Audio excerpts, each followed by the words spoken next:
I am Riley, 28 years old, and at my brother's wedding, my mother mocked me in front of everyone.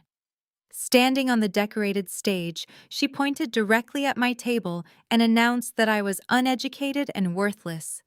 The entire room burst into cruel laughter. I calmly raised my glass and said, "Cheers, everyone. This will be the last time any of you ever see me." Then I turned and walked away. As I left, the entire room fell completely silent. Before I continue my story, let me know where you are watching from in the comments below. Hit that like button and subscribe if you have ever had to stand up to a toxic family who underestimated your worth. Growing up in corporate America taught me that image is everything to people who have nothing real inside. The Grand Oak Country Club was glowing with luxury, exactly the venue my mother demanded to burnish her social credentials. Crystal chandeliers hung from the vaulted ceilings, casting a warm, deceptive light over 200 guests dressed in black tie attire. It was my brother Preston's wedding day, a celebration meticulously choreographed to showcase the absolute perfection of the family.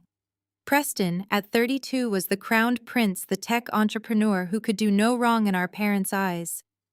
Every conversation in the room revolved around his genius, his new venture capital connections, and his flawless trajectory toward wealth. I sat at table 24, the worst seat in the room, positioned next to the kitchen doors, where the heavy scent of roasted prime rib and the constant clatter of dirty dishes drowned out the music. My mother had placed me there deliberately, a silent punishment for my refusal to play the role of the submissive failed daughter. I wore a simple, unbranded black dress, deliberately choosing to blend into the shadows, rather than compete with the garish display of designer labels flashing across the room. Across the floor at the head table sat my sister Madison, dripping in diamonds, sitting next to her husband Jamal. Jamal, a 34-year-old African-American director of a local credit fund, exuded the boastful energy that my family worshipped. He was flashing his gold luxury watch, holding court with local investors, laughing loudly at his own jokes. The music faded as my mother Caroline clinked her crystal glass with a silver spoon. The room fell into an expectant silence. She adjusted the microphone, her perfectly styled hair and tailored gown projecting the ultimate image of a proud, successful matriarch. She spoke of Preston's business success, how he had always been destined for greatness, and how his new marriage solidified their status. She seamlessly transitioned to praising Jamal, calling him a financial mastermind who was guiding the family's investment portfolio to new heights. The crowd nodded in deep admiration, soaking up the performative harmony. Then Caroline's expression shifted, her eyes locking onto table 24. The artificial sweetness vanished from her face, replaced by a cold, calculating venom.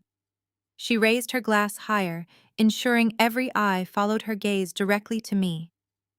"Of course, family leadership requires balance," Caroline announced, her voice dripping with satisfaction.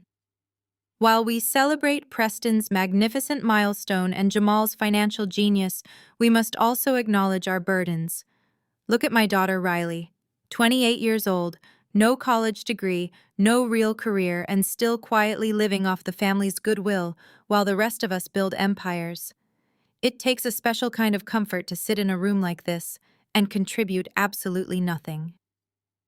The humiliation was immediate. The entire room burst into a chorus of cruel chuckles and pitying murmurs.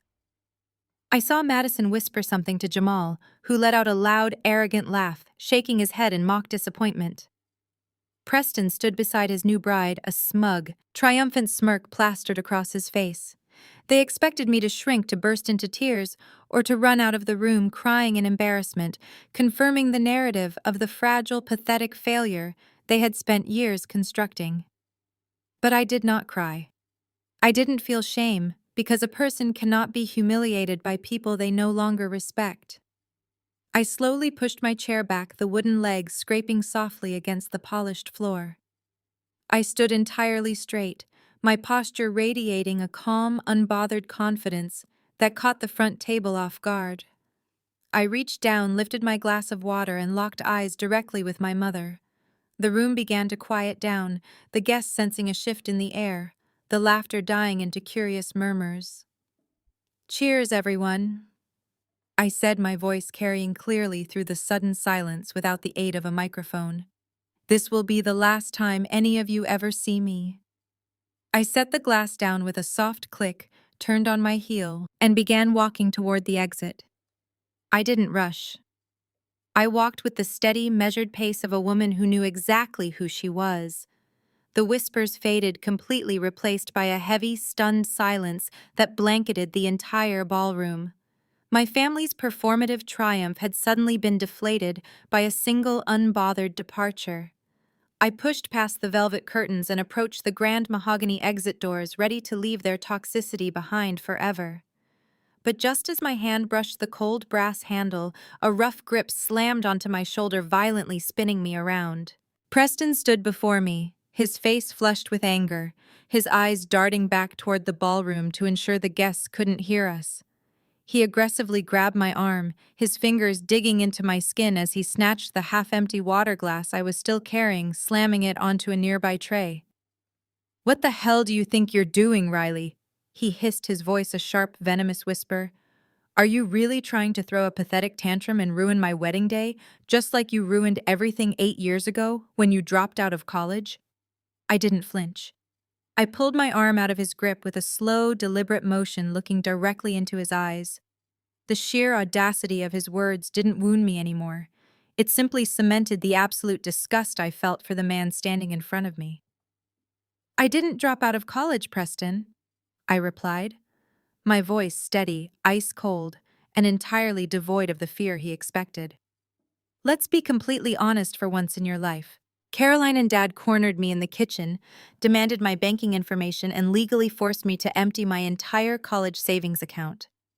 $80,000 that I had earned through scholarships and working late nights. You lost every single penny of it within 3 months on your first failed mobile application, and instead of admitting you failed, the family forced me to drop out so you wouldn't have to face the embarrassment of your financial incompetence."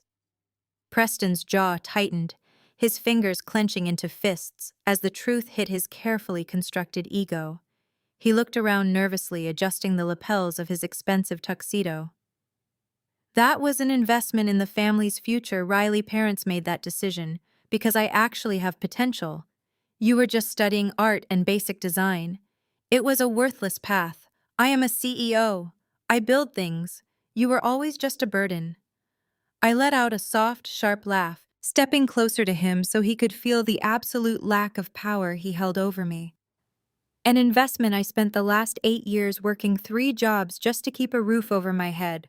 I was waitressing at a diner at 5 in the morning, delivering food during the freezing winters, and sitting up until 3 a.m. teaching myself data structures and advanced coding on a broken laptop. I built myself up from absolute nothing while you sat in rooms paid for by our parents pretending to be a tech prodigy. You played CEO with my money, Preston, and you have been riding my baseline of suffering ever since." "Watch your mouth," Preston snarled, stepping into my space, trying to use his height to intimidate me, just as he had done when we were teenagers. "You are nothing in this city. You are a plain, uneducated nobody who works at a boutique digital shop.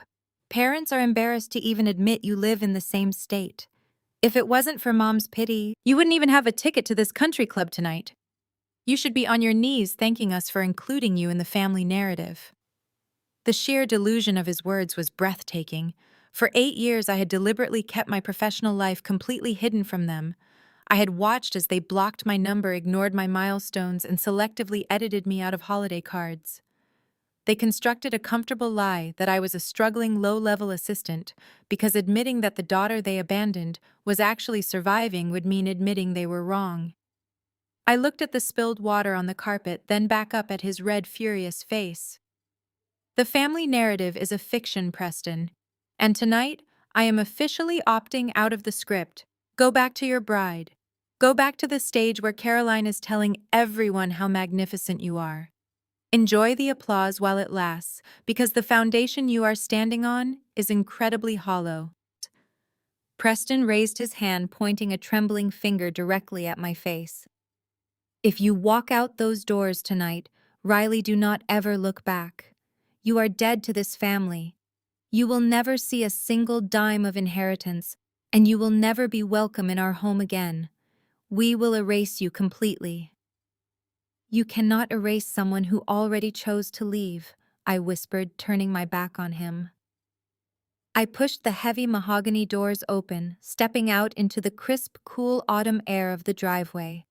The valet immediately signaled for my vehicle, a private, unbranded luxury town car that arrived within seconds. As I stepped inside and the door closed with a solid, isolating thud, I exhaled a breath I felt like I had been holding for over a decade. I looked back at the glowing lights of the country club ballroom through the tinted glass, knowing that the real storm was yet to come. They thought they had discarded a broken piece of trash, but they had no idea that I had spent the last 8 years quietly building a financial fortress that could crush their entire world with a single signature. Before the vehicle could even pull away from the grand circular driveway of the country club, the rear door was suddenly yanked open. I tensed, expecting Preston again, but instead the arrogant, suffocating scent of expensive cologne filled the leather interior. Jamal stepped inside, blocking the doorway with his broad frame, his gold luxury watch catching the moonlight as he gripped the edge of the car door. Madison stood right behind him, her face twisted in a look of sheer disdain, her hand resting on her hip. "You think you can just make a dramatic announcement and walk away, Riley?" Jamal sneered, his voice carrying the arrogant weight of a man who believed his corporate title gave him ownership over every room he entered. "As the director of a credit fund, I deal with low-level employees like you every day. You're emotional, you're uneducated, and quite frankly, your entire net worth is probably less than the tires on my luxury vehicle. You don't get to disrespect Caroline at a high society event and just ride off into the night." Madison chimed in from the driveway, her voice sharp and mocking. "Look at your cheap, unbranded dress, Riley. You look like a server who stole a VIP ticket. You've always been a liability to our social standing, dropping out of school, working menial jobs, living in a cramped apartment. We have board members from the foundation inside, and your little stunt is embarrassing." I sat perfectly still in the plush leather seat, looking up at my sister and her husband. The irony was almost too rich to handle. Jamal had been parading around the country club all night, acting like a financial god because his credit fund had recently applied for a massive corporate lifeline. What he didn't know was that his applications had been landing directly on my desk for the past 3 weeks. "I suggest you take your hand off my car door, Jamal," I said, my voice dropping to a dangerously low, calm register. "And Madison, I would worry less about my dress and more about your husband's balance sheets. I hear his credit fund is desperately seeking a capital injection from Vanguard Holdings just to avoid a massive liquidity crisis before the end of the quarter." Jamal's arrogant smirk instantly froze. His fingers slipped slightly on the car door, his eyes narrowing as a flicker of genuine panic crossed his features. "How the hell do you know about Vanguard Holdings?" he demanded, his voice losing its corporate polish. "That's a highly confidential faux-wall negotiation. A low-level boutique worker wouldn't have access to that information." I simply smiled, a slow, cold expression that offered absolutely no comfort. Word travels fast in financial technology, Jamal, especially when a firm is desperate enough to falsify their secondary asset valuations just to qualify for a subprime corporate loan. Enjoy the wedding cake. I have a feeling it's the last expensive meal you'll be celebrating for a very long time. I nodded to my driver, who immediately pressed a button to automatically close the rear door. Jamal was forced to step back onto the driveway, his face a mask of confusion and mounting dread, as the luxury town car smoothly accelerated down the private road, leaving my stunned sister and brother-in-law standing in the autumn dust. The drive back to my actual home was silent and peaceful. 20 minutes later, the vehicle pulled into the underground garage of an ultra-exclusive skyscraper downtown.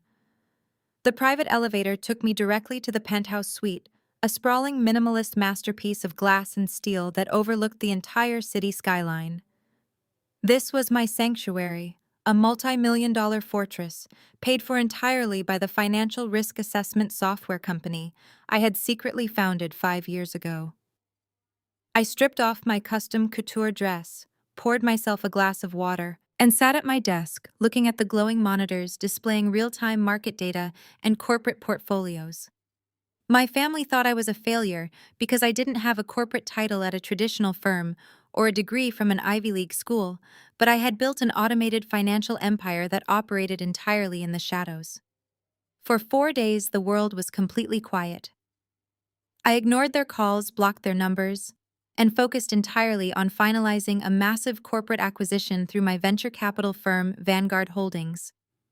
I thought the boundaries I set at the wedding would keep them at bay forever, but toxic families never truly let go of their scapegoat until they've bled them completely dry. On Thursday evening, as I was reviewing a compliance report, my phone began vibrating continuously on the desk. It was an unknown number, followed immediately by a text message from Preston that bypassed my block list through a temporary business line. I picked up the device, my heart rate remaining perfectly steady as I read the words flashing on the screen. "Get your worthless ass over to Mom's house right now, Riley. There is no negotiation this time. The local police and an FBI financial fraud investigator are sitting in the living room with a signed warrant. They are tracking a massive corporate embezzlement scheme, and your social security number is listed as the primary suspect on the loan documents. You are going to federal prison unless you come here and fix this mess for the family immediately." I stared at the text message for 3 seconds, a cold smile spreading across my face. They had finally crossed the line into federal territory. They thought they had trapped me, but they had no idea they had just handed me the exact legal weapon I needed to destroy their entire empire. I stood up, grabbed my coat, and walked toward the elevator. It was time to give my family the exact reckoning they deserved. I pulled my car into the cracked driveway of the suburban house I grew up in. The porch light flickered, casting long, distorted shadows across the perfectly manicured lawn. There were no police cruisers parked on the street. There were no unmarked black vehicles belonging to federal agents blocking the driveway. The neighborhood was dead quiet save for the hum of my car engine. I stepped out into the cold night air and walked up the concrete steps. I did not bother knocking or ringing the doorbell. I raised my foot and kicked the heavy oak door hard enough to send it flying inward. The brass handle slammed against the interior drywall with a deafening crack that echoed through the quiet house. I stepped into the foyer. The living room was completely empty of law enforcement. There was no financial investigator waiting with a warrant. Instead, sitting around the formal dining table under the dim light of the crystal chandelier were the 4 people I despised most. Caroline sat at the head of the table like a judge holding court. Preston and Madison flanked her on either side, while Jamal stood leaning against the archway with his arms crossed defensively. Spread out across the polished mahogany wood was a thick stack of legal documents stamped with red ink. Jamal immediately stepped forward and locked the front door behind me, blocking my exit. I looked at Preston, who was sweating visibly through his designer dress shirt. "Where is the FBI, Preston?" I asked, my voice ringing out cold and steady in the silent house. Caroline steepled her fingers and stared at me with an expression of pure, unadulterated contempt. "There are no federal agents, Riley. We needed you here immediately, and we knew you would only respond to a crisis involving your own survival." Madison let out a sharp, mocking laugh from her seat. She actually believed she was important enough to be investigated by the federal government. I walked slowly toward the table, keeping my posture completely relaxed, despite the physical blockade Jamal had formed behind me. "You lured me here with threats of federal prison. Why?" Preston slammed his fist on the table, rattling the fine china displayed in the nearby cabinet. "Because you owe this family. For 8 years you have been living rent-free in some cheap apartment while I built a company that carries our family name and elevates our social standing. You abandoned your duties to us.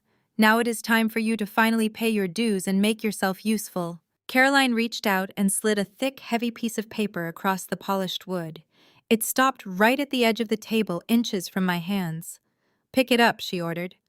I glanced down without touching it. It was a commercial loan default notice from a secondary banking institution. The principal amount printed in bold black ink was $250,000. The borrower listed was Preston's technology startup, but the guarantor name printed right beneath it was mine. Jamal stepped away from the door and approached the table, tapping the document with his expensive gold pen. Preston's tech startup hit a minor liquidity snag. The venture capital market is tight right now, and investors are demanding returns. The bridge loan was absolutely necessary to keep the servers running and the payroll active. The problem is that the debt matured yesterday, and the lender is playing hardball. They are threatening to seize corporate assets by Monday morning. I looked at Jamal, feigning utter ignorance to let them dig their own graves. Preston claims to be a self-made millionaire. Why does a millionaire default on a bridge loan? Preston's face turned bright red, a vein bulging in his neck. It is a temporary cash flow issue. You would not understand because you do not know how corporate finance works. The money is tied up in overseas development assets and marketing campaigns. I picked up the default notice by the corner, holding it up to the chandelier light.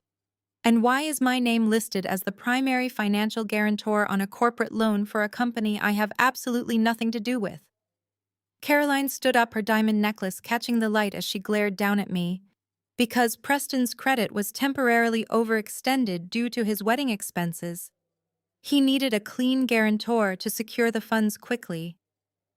As your mother, I had access to your old tax returns and your social security number from when you lived under my roof. I provided them to Jamal, who expedited the underwriting process through his credit firm. I kept my face perfectly still, projecting nothing but icy calm. You committed identity theft. Madison scoffed, examining her manicured nails as if she were bored by the entire conversation. Oh, stop being so dramatic, Riley. Identity theft implies malice. This was a strategic family allocation of unused resources. You have no assets, you have no career. A bankruptcy on your record means absolutely nothing. Nobody runs credit checks on a girl who scrubs floors and delivers groceries. Jamal nodded in agreement, crossing his arms again. Exactly. If Preston defaults under his own name, he loses his position on the board of directors. He loses his equity and his social standing. If you default, you just get a few annoying phone calls from debt collectors. You have nothing to lose, so you are going to take the hit like a good sister. I placed the paper back on the table, smoothing out the crease. I am not taking the hit for $250,000 of your stolen money. You are going to sign this confession, taking full responsibility right now. Caroline commanded, her voice dropping to a menacing whisper. I have drawn up a sworn affidavit stating that you applied for this loan online without our knowledge to fund a failed business venture of your own, and that Preston was completely unaware. You will sign it, we will have Jamal notarize it tonight, and you will file for Chapter 7 bankruptcy by Tuesday. I stared at her, marveling at the sheer unbridled audacity of her demand. You want me to sign a false confession admitting to wire fraud and identity theft against my own brother. You want me to hand myself over to the federal government so Preston can keep driving his sports car. Preston grabbed a pen and shoved it toward my chest. You are going to do it because you have no other choice. If you refuse, Jamal will personally testify to the bank that you orchestrated the entire fraud using his firm's online portal. We have the digital IP logs routed to a public library near your apartment. We set this up perfectly. It is 4 against 1, Riley. Who do you think the authorities are going to believe? A highly respected tech CEO, a successful finance director, and a prominent socialite, or a broke dropout with a chip on her shoulder? Caroline looked at me with dead, ruthless eyes. We used your social security number to secure this loan for Preston. It is defaulting. You are going to sign this confession, taking full responsibility. I stared at the confession document sitting on the mahogany dining table. The bold black letters practically vibrated against the stark white paper. A full admission of guilt neatly typed out, ready to destroy my entire financial future with a single stroke of a pen. The air in the room felt heavy, suffocating beneath the weight of their collective entitlement. I looked up from the paper and met Caroline's dead, ruthless eyes. They were the eyes of a woman who viewed her own daughter as nothing more than a disposable asset to be sacrificed for the greater good of the family name. "I am not signing anything," I said, my voice dropping to a dangerously quiet register. Caroline's face contorted, her carefully maintained matriarchal composure completely shattered into pieces. She grabbed the ceramic coffee mug resting near her elbow and hurled it directly at my head. I dodged slightly to the right. The mug slammed into the hardwood floor inches from my boots, exploding into dozens of jagged white shards. Dark, lukewarm coffee splattered across the hem of my jeans, seeping into the denim fabric. "You ungrateful wretch!" Caroline screamed, stepping away from the table. Her hands trembled with blinding rage. "You have no career. You have no assets. Your credit score does not matter in the real world. A bankruptcy on your record is entirely meaningless because you have absolutely nothing to lose. Preston is a CEO. He has critical investors to appease. He has a pristine public image to maintain. He cannot have a financial blemish like a massive loan default attached to his name. You owe us this. Consider this payback for us feeding you and putting a roof over your head for 18 years. I slowly lowered my gaze to the shattered ceramic pieces at my feet, then looked back up at her. A cold, clinical anger replaced any lingering familial attachment I might have ever harbored. "You fed me leftovers, Caroline. For 18 years, I wore Madison's discarded clothes and ate whatever was left in the kitchen. Meanwhile, you and Dad bought Preston a brand new BMW for his 16th birthday and a customized Audi when he graduated high school. Do not try to disguise your blatant favoritism as some sort of maternal sacrifice. You stole my identity. You committed identity theft and wire fraud. That is a federal crime punishable by years in prison." I shifted my gaze to Preston, who was sitting silently in his chair. He was sweating profusely, his expensive tailored shirt clinging to his skin. He refused to look me in the eye, staring instead at his knuckles. "You are absolutely pathetic, Preston," I said, making sure every syllable dripped with disgust. "You steal my identity because your fake company is drowning in debt, and you do not even have the basic courage to demand the confession yourself. You hide behind your mother and let her do the screaming for you, just like you always have." Preston opened his mouth to speak, but Madison quickly cut him off. She let out a loud, theatrical scoff from her seat at the table. She crossed her arms, her diamond bracelets clinking together in the quiet room. "Stop being so dramatic, Riley. Nobody is going to federal prison. You are making a massive deal out of a standard business pivot. Preston needed capital to scale his operations. The banking system requires collateral. We simply utilized an available resource. That is all." "I am not an available resource," I fired back, turning my attention to my sister. "I am a human being whose financial identity you hijacked to cover up Preston's gross incompetence." Madison rolled her eyes, picking at her expensive manicure. "You have always been the family scapegoat, Riley. It is the one thing you are actually good at. Why fight it now? Just sign the paper and take the fall like a good little sister. We can all move on from this annoying situation. Preston will even throw you a few $1,000s after his next funding round clears to help you cover your cheap rent. We are being more than generous by offering you a private family confession rather than letting the ruthless bank blindside you with a massive lawsuit." "You are delusional," I said, taking a step back from the table. I prepared to leave this house of horrors once and for all. I am walking out that door, and my first phone call will be to the police to report a stolen Social Security number. You can explain your strategic business pivot to a federal judge. Before I could turn toward the foyer, a heavy thud echoed through the dining room. Jamal stepped out from the archway carrying a massive black leather binder. He walked deliberately toward the table, his expensive Italian leather shoes crunching over the broken pieces of Carolyn's coffee mug. He dropped the binder directly on top of the confession document. Jamal unbuttoned his suit jacket and leaned over the table. His posture radiated absolute corporate intimidation. He flashed a predatory smile, the kind of smile he probably used to dismantle junior analysts at his credit fund. "You are not calling the police, Riley, and you are certainly not walking away from this table. You do not understand the mechanics of the financial sector, so allow me to educate you." I held my ground, meeting his arrogant stare. Educate me, Jamal. The lender holding this debt is an institutional powerhouse. Jamal began, his voice dripping with intense condescension. They do not care about your petty family grievances. They care about paper trails and authenticated data. When we secured this loan, we did not just use your social security number. We established a comprehensive digital footprint designed specifically to implicate you. We routed the initial loan application through an IP address traced directly to a public library exactly 3 blocks from your apartment. We listed your personal cell phone number as the secondary contact for all verification codes. We even created a shell email address using your birth year to handle the correspondence. He paused, letting the heavy weight of his words sink into the room. He fully believed he had backed me into an inescapable corner.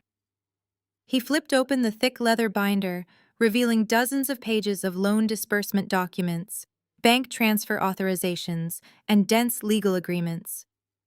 The paperwork was immaculate, a testament to how much time and energy my own family had dedicated to ruining my life. "It is too late," Riley Jamal said, his voice dropping to a low, triumphant purr. "We already forged your e-signatures on the loan disbursement." Jamal stepped away from his position at the archway and closed the distance between us. He walked until he was standing mere inches from my face, forcing me to look up at him. The scent of his expensive cologne was overpowering, masking the rot of the situation he was orchestrating. He leaned down, placing both hands flat on the dining table, trapping me in the space between his arms and the heavy oak chairs. "I know exactly how the commercial banking system works, Riley." Jamal whispered, his tone vibrating with absolute certainty. "This lender is a massive, ruthless entity. They operate on algorithms and risk mitigation.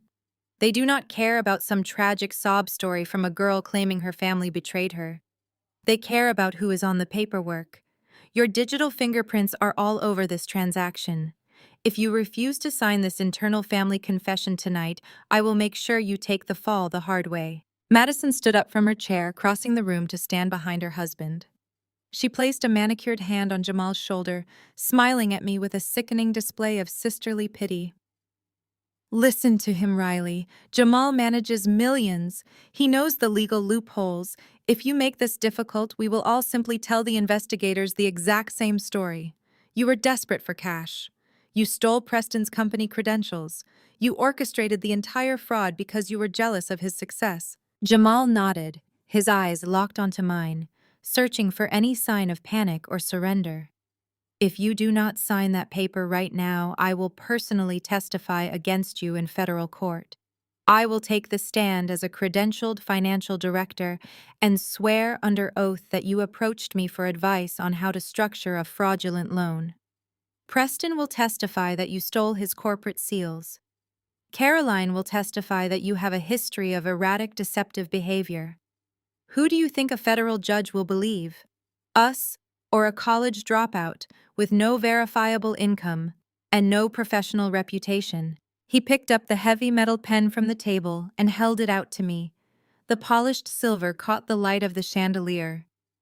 "You will go to federal prison for wire fraud, Riley. They will lock you away for a decade, or you can sign this document file for a routine bankruptcy and walk out of here tonight. Make the smart choice."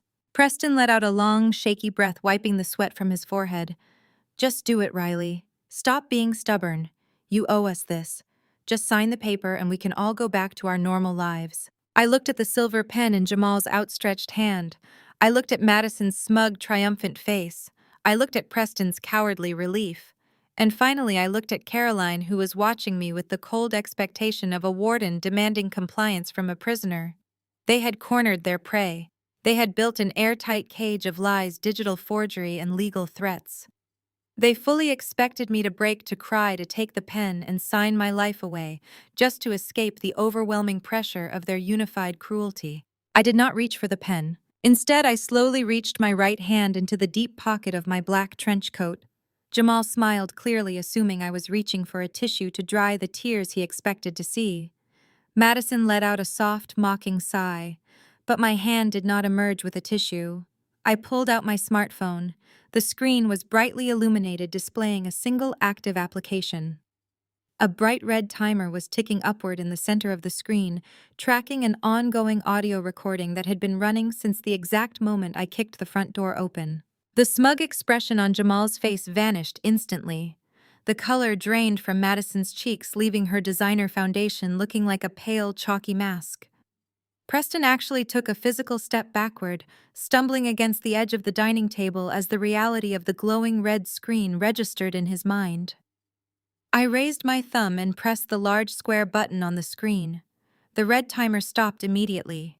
The application saved the file to a secure encrypted cloud server. "Thank you, Jamal," I said, my voice ringing out with crystal clarity in the suddenly breathless room. "You all just explicitly admitted to identity theft, wire fraud, and digital forgery on tape. You also just outlined a coordinated conspiracy to commit perjury in a federal court. It was incredibly generous of you to explain exactly how you routed the IP addresses and forged the e-signatures. The federal prosecutors will find that level of detail extremely helpful." Complete paralyzing silence descended upon the dining room. The kind of silence that follows a bomb dropping in the split second before the shockwave tears the building apart. Jamal backed away from me, his mouth opening and closing soundlessly. The brilliant financial mastermind had just hand-delivered his own confession to a 20-year felony charge. Then the shockwave hit. Caroline let out a sound that was less human and more like the shriek of a cornered animal. She launched herself across the mahogany table. She did not bother walking around the chairs. She threw her entire body forward, her arms scrambling over the scattered legal documents and the heavy leather binder, her manicured claws reaching desperately for the phone in my hand. "Give me that phone," Caroline screamed, her voice tearing through her throat. Before I could step back, her right hand swung out in a wild, vicious arc. Her palm connected with the side of my face with a sickening smack. The force of the slap snapped my head to the side. A sharp, stinging pain radiated across my cheek, and I tasted the sudden hot, metallic tang of copper in my mouth. My teeth had cut the inside of my bottom lip.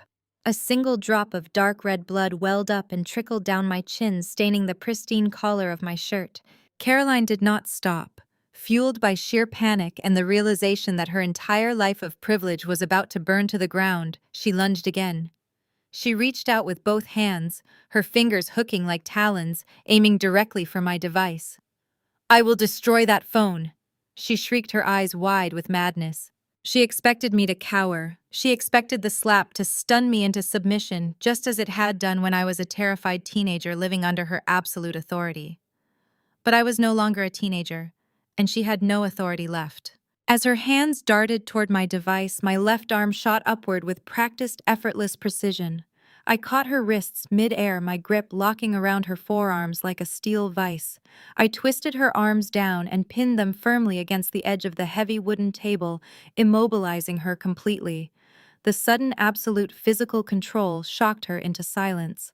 I did not raise my voice. I did not yell. I simply leaned forward, maintaining my iron grip on her wrists. I wiped the drop of blood from my lip with the back of my hand.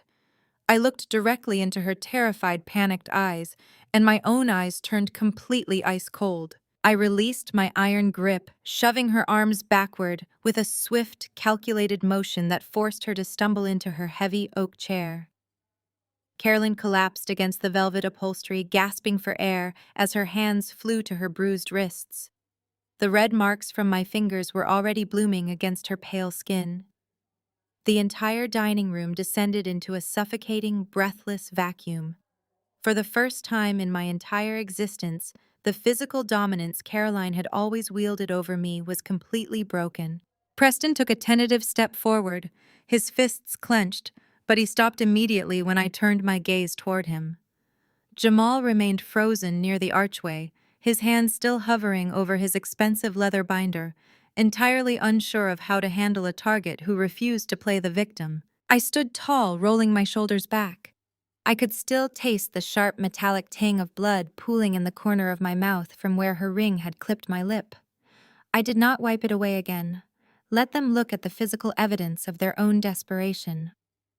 I looked at the four of them, observing the sheer panic bleeding through their luxurious clothes and arrogant postures. They were not titans of industry, they were cowards drowning in a shallow pool of their own incompetence. "You need $250,000 to cover your tracks," I asked softly, my voice barely above a whisper, yet it commanded every ounce of oxygen in the room. The family went entirely quiet. The aggressive posturing instantly vanished.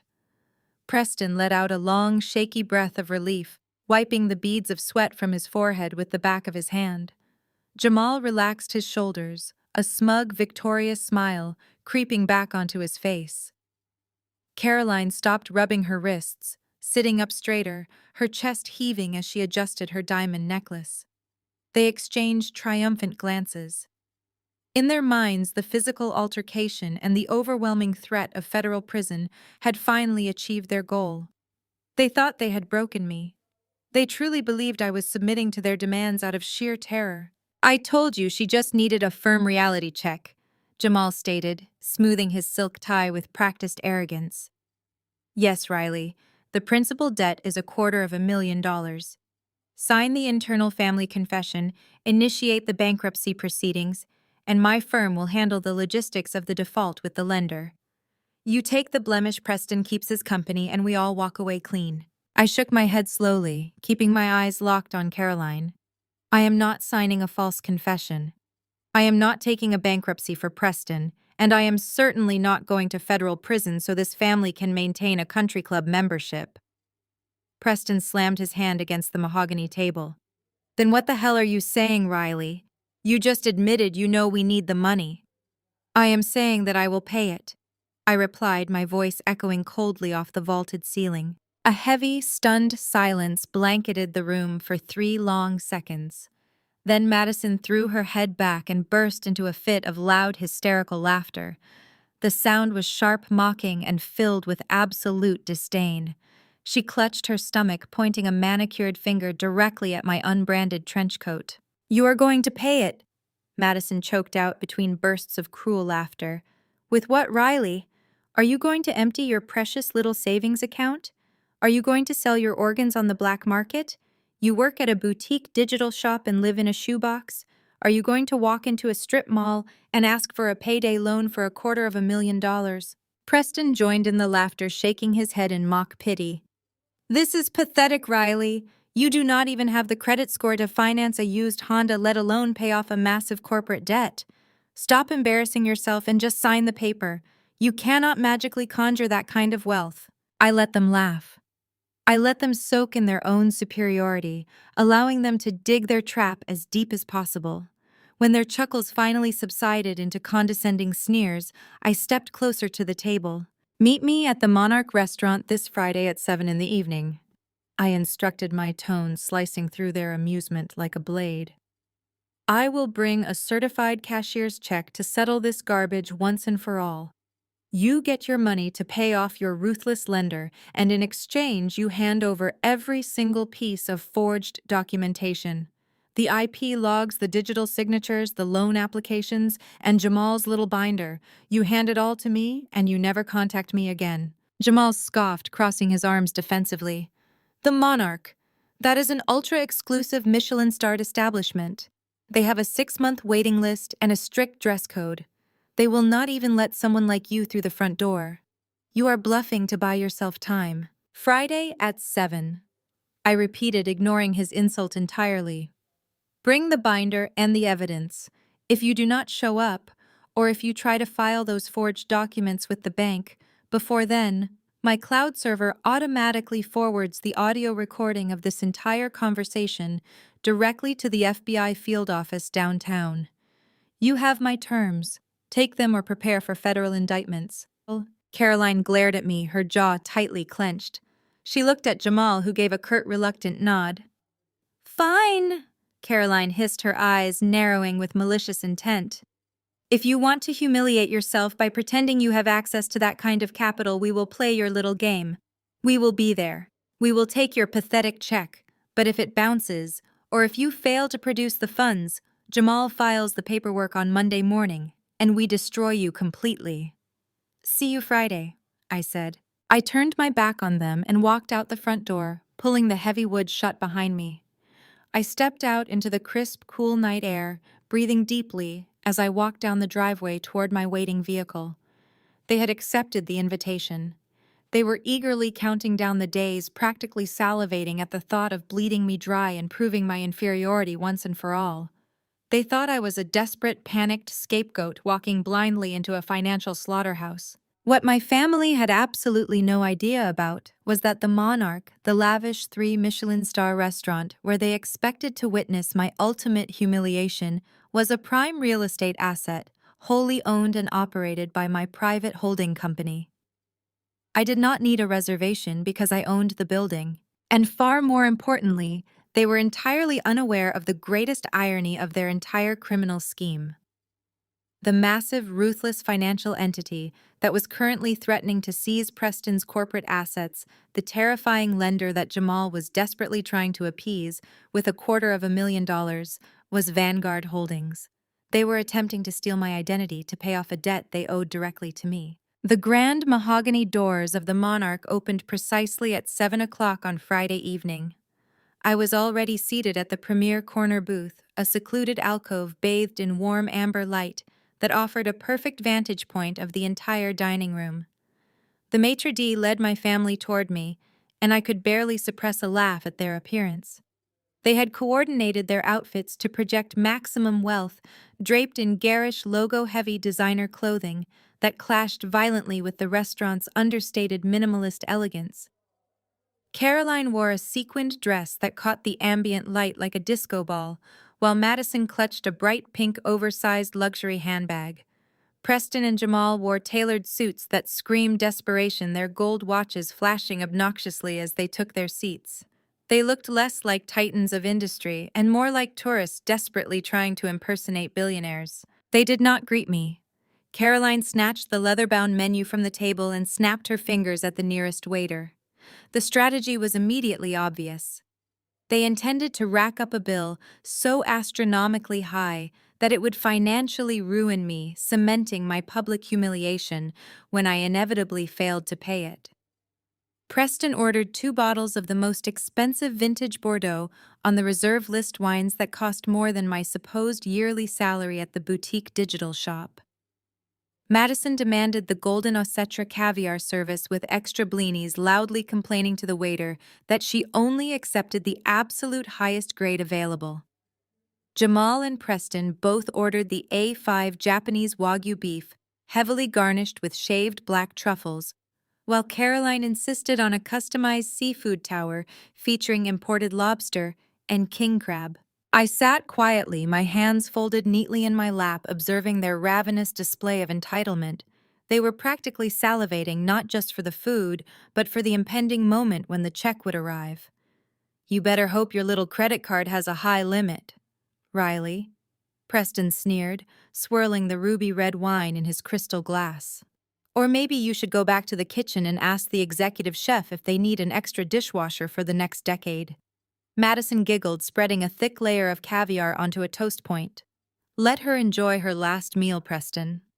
After Jamal files the default paperwork on Monday morning, she will be living off instant noodles in a cardboard box." The waiters moved with flawless, choreographed precision, delivering course after course of culinary masterpieces. My family ate with a ravenous lack of grace, tearing into the expensive seafood and steaks, as if they were starving. As the alcohol flowed, their voices grew louder, echoing off the Venetian plaster ceiling and drawing irritated glances from the surrounding tables. Jamal, fueled by the vintage Bordeaux and his own inflated ego, decided it was time to hold court. He wiped his mouth with a linen napkin, leaned back against the plush leather booth, and draped his right arm over Madison's chair. "I hope you are taking notes, Riley," Jamal announced, projecting his voice so the neighboring patrons could hear his brilliance. "This is what actual corporate success looks like. While you are begging us for forgiveness over a petty bridge loan, my credit fund just finalized the biggest deal of the decade. I just secured a $3 million lifeline from Vanguard Holdings." Preston raised his glass in a sloppy toast, nearly spilling the dark liquid onto the pristine white tablecloth. To Jamal, the undisputed financial savior of the family. Jamal accepted the praise with a smug, self-satisfied nod. "Do you even know who Vanguard Holdings is, Riley?" No, of course you do not. You are a plain, uneducated dropout. They are the most exclusive, secretive venture capital firm in the entire country. They do not just hand out capital to anyone. They require rigorous vetting, flawless financial records, and absolute market dominance. I personally negotiated with their underwriting team. When that 3 million clears our accounts on Tuesday morning, we are going to be rich beyond comprehension. We will have enough capital to absorb Preston's temporary debt, scale the credit fund globally, and crush any local competition. We are entering the billionaire class no thanks to the pathetic, worthless sibling sitting across from us. Caroline beamed with maternal pride, reaching over to pat Jamal's hand affectionately.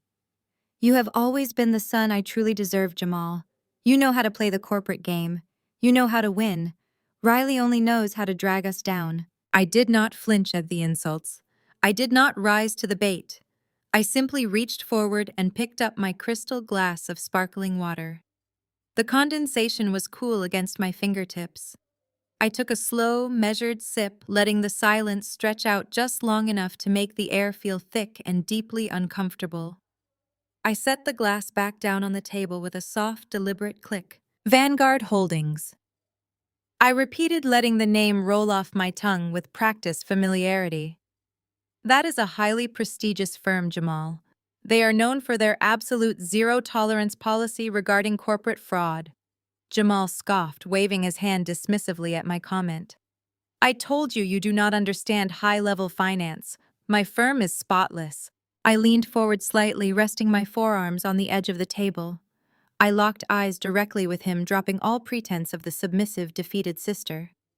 Are you absolutely certain about that, Jamal? Are you sure your revenue reports were entirely honest when you applied for that loan? Jamal froze. The wine glass stopped halfway to his mouth. I kept my voice perfectly level, devoid of any emotion, delivering the facts with lethal precision. Because rumor has it that a certain local credit fund desperately inflated their secondary asset valuations by over 40% just to meet Vanguard's minimum liquidity requirements.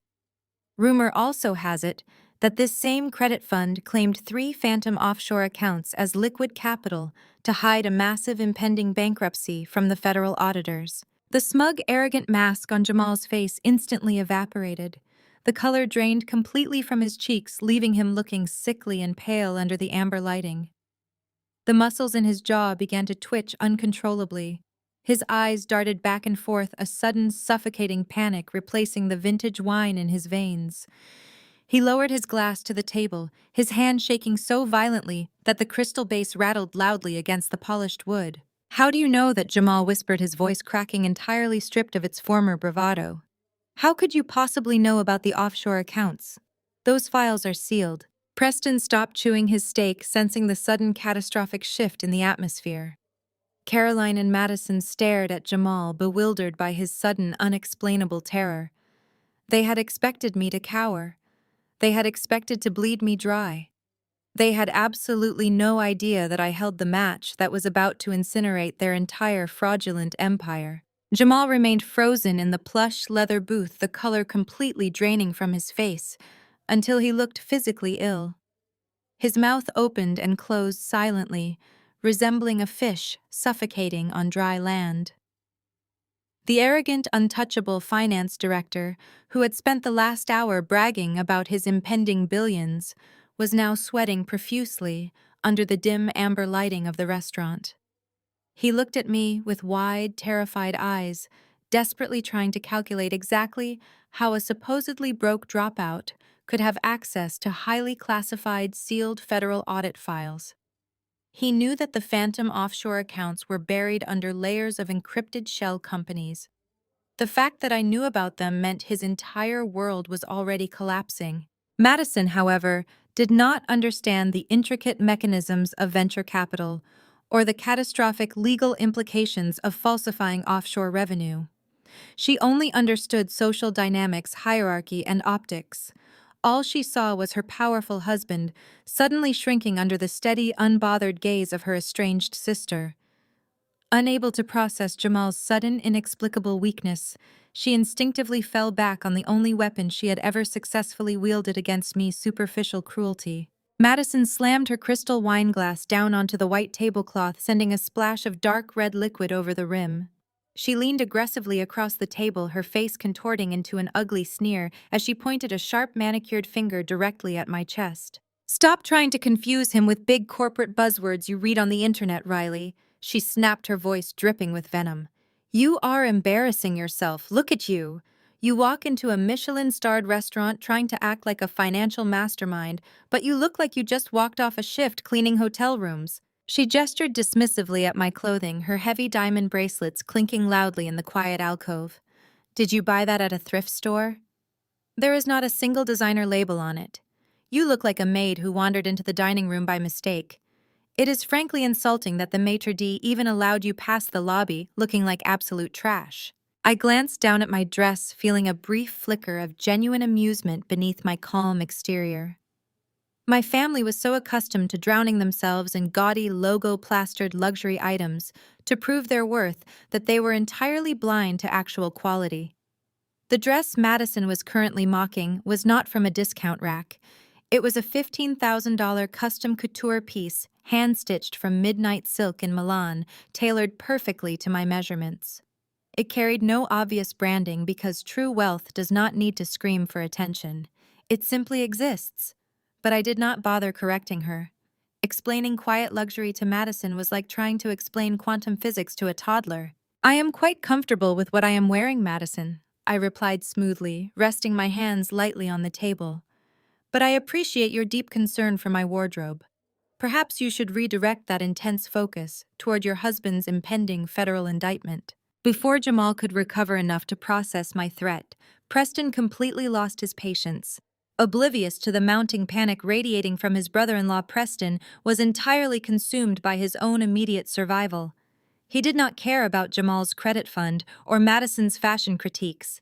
He only cared about the rapidly approaching Monday morning deadline that threatened to strip him of his CEO title and expose his total incompetence to his board of directors. Preston slammed his open hand flat against the heavy mahogany table. The silverware rattled sharply against the fine china, drawing irritated looks from the wealthy patrons in the neighboring booths. "Enough," Preston barked, his face flushed with desperate, sweaty anger. "I am done playing these pathetic mind games with you, Riley. You promised to settle this tonight. You dragged us to this ridiculously overpriced restaurant just to stroke your own ego and pretend you are important. Give me the $250,000 check right now." He held out his hand, palm up aggressively, demanding his salvation. "I need to wire those funds to the holding company before Monday morning, or I am completely ruined," he hissed, his voice dropping to a frantic, wavering whisper. "The board will vote to remove me. I will lose my equity, my house, everything. You are going to stop stalling and hand over the money you promised." We brought the digital transfer records and Jamal's binder. "The deal is ready. Hand over the check." Caroline nodded firmly in agreement, adjusting her posture to project absolute, unwavering authority. "Preston is right. We have indulged your little theatrical performance long enough, Riley. Produce the funds immediately, or we walk out of here and finalize your bankruptcy filing the moment the banks open on Monday." I looked at Preston's outstretched, trembling hand. Then I looked at Caroline's expectant, ruthless glare. They were so blinded by their own greed and entitlement that they could not sense the massive steel trap closing around them. They still believed they were the predators holding all the cards. I slowly reached out and picked up my crystal glass, taking one final deliberate sip of sparkling water. I set it down gently, ensuring the base aligned perfectly with the water ring on the table. As I did, a tall waiter in an immaculate black uniform approached our booth. He carried a sleek black leather folder containing the final tally of their gluttony. He stepped smoothly to the side of the table and, observing the aggressive, loud demeanor of the men, naturally assumed Preston was the host of the evening. The waiter placed the leather folder directly in front of Preston with a polite, deferential nod before retreating into the shadows of the dining room. Preston glared at the folder. He snatched it up roughly and flipped it open. His eyes darted to the bottom line of the itemized receipt. I watched the muscles in his jaw tighten as he processed the total.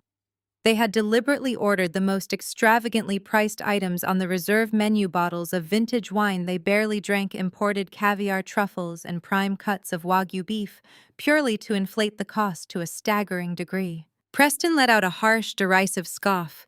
He snapped the leather folder shut and shoved it forcefully across the polished wood. The heavy folder slid across the table, knocking into my silver fork and coming to a hard stop directly in front of my plate. "Pay the $4,500 bill, maid," Preston sneered, a cruel, triumphant smirk returning to his face. "Consider it a down payment on the massive debt you owe this family. You invited us here. You wanted to play the high roller. Now you can foot the bill while you hand over the cashier's check." Madison giggled behind her hand, her eyes sparkling with malicious joy at the blatant disrespect. Caroline simply watched me, waiting for me to break down, cry, and admit I could not cover the exorbitant cost of their feast. I looked down at the leather folder resting against my plate. I did not flinch. I did not protest. I simply held Preston's arrogant gaze for a long, silent moment. Then, with slow, agonizingly deliberate movements, I reached down and opened my purse. My fingers slipped past the leather-bound checkbook entirely. I did not pull out a single slip of paper, nor did I produce the certified cashier's check they had been relentlessly demanding. Instead, my hand closed around a cool, heavy rectangle of solid titanium. I withdrew it from my bag with deliberate slowness. The dim amber lighting of the restaurant caught the matte black finish of the metal as I held it between my index and middle fingers. I dropped the solid metal black Centurion card directly onto the center of the leather billfold. It did not make the soft, flimsy plastic click of a standard credit card. It landed with a dense, authoritative thud that resonated across the mahogany table. The sound was heavy, expensive, and absolutely unmistakable. Silence crashed over the booth. The condescending smirk on Preston's face froze, then shattered completely. Madison's cruel giggles died in her throat, replaced by a sharp, confused intake of breath. Caroline's eyes widened to an almost comical degree, her gaze locking onto the distinctive titanium rectangle resting on top of the $4,500 dinner receipt. She let out a loud, involuntary gasp, her manicured hand flying to her chest as if she had been physically struck. Even in their desperate, faux wealthy circles, my family knew exactly what that card represented.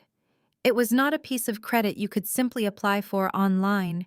It was an invite-only financial weapon issued exclusively to individuals with a multi-million-dollar net worth and an astronomical annual spend. It was the ultimate, undeniable status symbol, a gateway to unlimited purchasing power that Preston had likely spent his entire adult life dreaming of holding in his own hands. Preston's face flushed a deep, mottled crimson. The cognitive dissonance was too much for his fragile ego to process. He could not reconcile the image of his dropout sister, the woman he had just casually degraded as a maid, with the titanium card sitting on the table. Denial warped into sudden, aggressive anger. He lunged forward, his heavy arm knocking over a half-empty glass of vintage Bordeaux, sending a dark red stain spreading rapidly across the pristine white linen tablecloth. He reached out his fingers, hooking like talons, desperate to snatch the card away and expose what he believed to be a pathetic fraud. "Who did you steal this from?" Preston shouted, his voice cracking with panic and rage, entirely forgetting the elegant setting of the restaurant. "That is a Centurion card. A card like this requires a multi-million-dollar net worth. You do not have that kind of money. Who did you steal this from, Riley?" Before his greasy fingers could graze the metal, a man in an immaculate bespoke charcoal suit stepped smoothly into the amber light of our alcove. It was Julian, the general manager of the Monarch. His silver hair was perfectly coiffed, and his posture radiated absolute authority. He was a man who handled billionaires, celebrities, and foreign dignitaries on a nightly basis, and he moved with a brisk, highly purposeful cadence. Preston immediately turned his wrath toward the manager, assuming Julian had arrived to handle a disruptive thief. "You manager, this woman just tried to pay a $4,000 bill with a stolen black card. I demand you call the police immediately and have her removed from the premises. We are respectable patrons, and we will not be subjected to this criminal behavior," Julian did not even blink at Preston's loud outburst. He did not look at the spilled wine staining the expensive linen, nor did he acknowledge Caroline's dramatic gasps or Madison's shrill accusations. He ignored Preston entirely, treating the supposedly powerful CEO like a minor invisible annoyance that simply did not warrant a single second of his attention. Instead, Julian stepped directly to the side of the booth where I was seated. He stopped, smoothed the front of his tailored jacket, and executed a deep formal bow, bending at a full 90 degrees. The gesture was so profoundly respectful, so utterly deferential, that it shocked my family into absolute paralyzing silence. Preston's mouth hung open, the aggressive words dying on his tongue. Julian straightened up, keeping his hands clasped respectfully behind his back. He looked directly at me, his expression perfectly composed. "Good evening, boss," Julian said, his voice carrying clearly over the ambient noise of the restaurant. "Your private legal counsel, Mr. Pierce and Miss Montgomery, have arrived and are waiting in the VIP lounge as requested." Preston scrambled backward with such violent, frantic force that his heavy oak dining chair tipped over entirely, slamming against the polished hardwood floor with a deafening crack. "Boss!" Preston shrieked, his voice vibrating with absolute terror. "What is he talking about? You are a college dropout!" I stood up. The transformation was instantaneous. I shed the quiet, observant posture I had maintained for years, rolling my shoulders back and pulling myself up to my full height. The sleek midnight silk of my custom couture dress draped flawlessly around me, radiating a quiet, undeniable power that suddenly made my family's logo-covered outfits look incredibly cheap. I looked down at the four of them trapped in the booth, shrinking under the sudden crushing weight of their own insignificance. "I dropped out of college, Preston," I stated, my voice echoing with absolute crystalline authority. "But I did not stop learning how to code, how to invest, and how to build an empire while you were busy blowing daddy's money on leased sports cars and country club memberships. Welcome to my restaurant." Preston gripped the edge of the table, his mouth opening and closing soundlessly. Madison shrank back into the booth, her brain violently short-circuiting as she tried to reconcile the image of the helpless scapegoat she had bullied her entire life with the billionaire standing before her. "You spent my entire life telling everyone I was the family failure." I continued, turning my gaze to Caroline, who was staring at me as if she were looking at a ghost. "You never bothered to ask what I was actually building. You just assumed because I did not brag about my bank account at Sunday dinners, I must be penniless." Jamal remained utterly paralyzed. He was the only one at the table who truly comprehended the apocalyptic scale of the disaster they had walked into. "Jamal understands," I said softly, leaning over the table slightly. "You bragged about securing a $3 million lifeline from Vanguard Holdings. You claimed you personally negotiated with their underwriting team. But you negotiated with a digital proxy firm, a subsidiary shell company managed by an AI algorithm I personally coded 5 years ago. And when your algorithm flagged your application for massive glaring inconsistencies, it kicked the file up to the executive review board, my board." Preston finally found his voice, a ragged, panicked wheeze. You own Vanguard Holdings." "I am the majority shareholder and acting CEO," I confirmed coldly. "You forged federal loan documents to steal money from my company to pay off a debt you owed to a subsidiary I also own." Heavy measured footsteps echoed near the entrance of the alcove. Two sharp-suited corporate lawyers stepped into the ambient light of the dining room.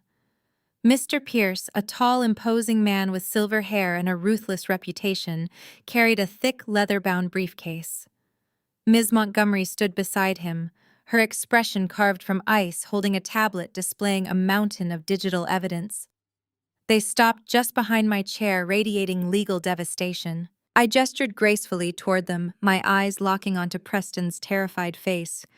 "Now let's talk about the $250,000 you stole from me." Ms. Montgomery stepped forward silently, her high heels clicking with lethal precision against the polished hardwood floor.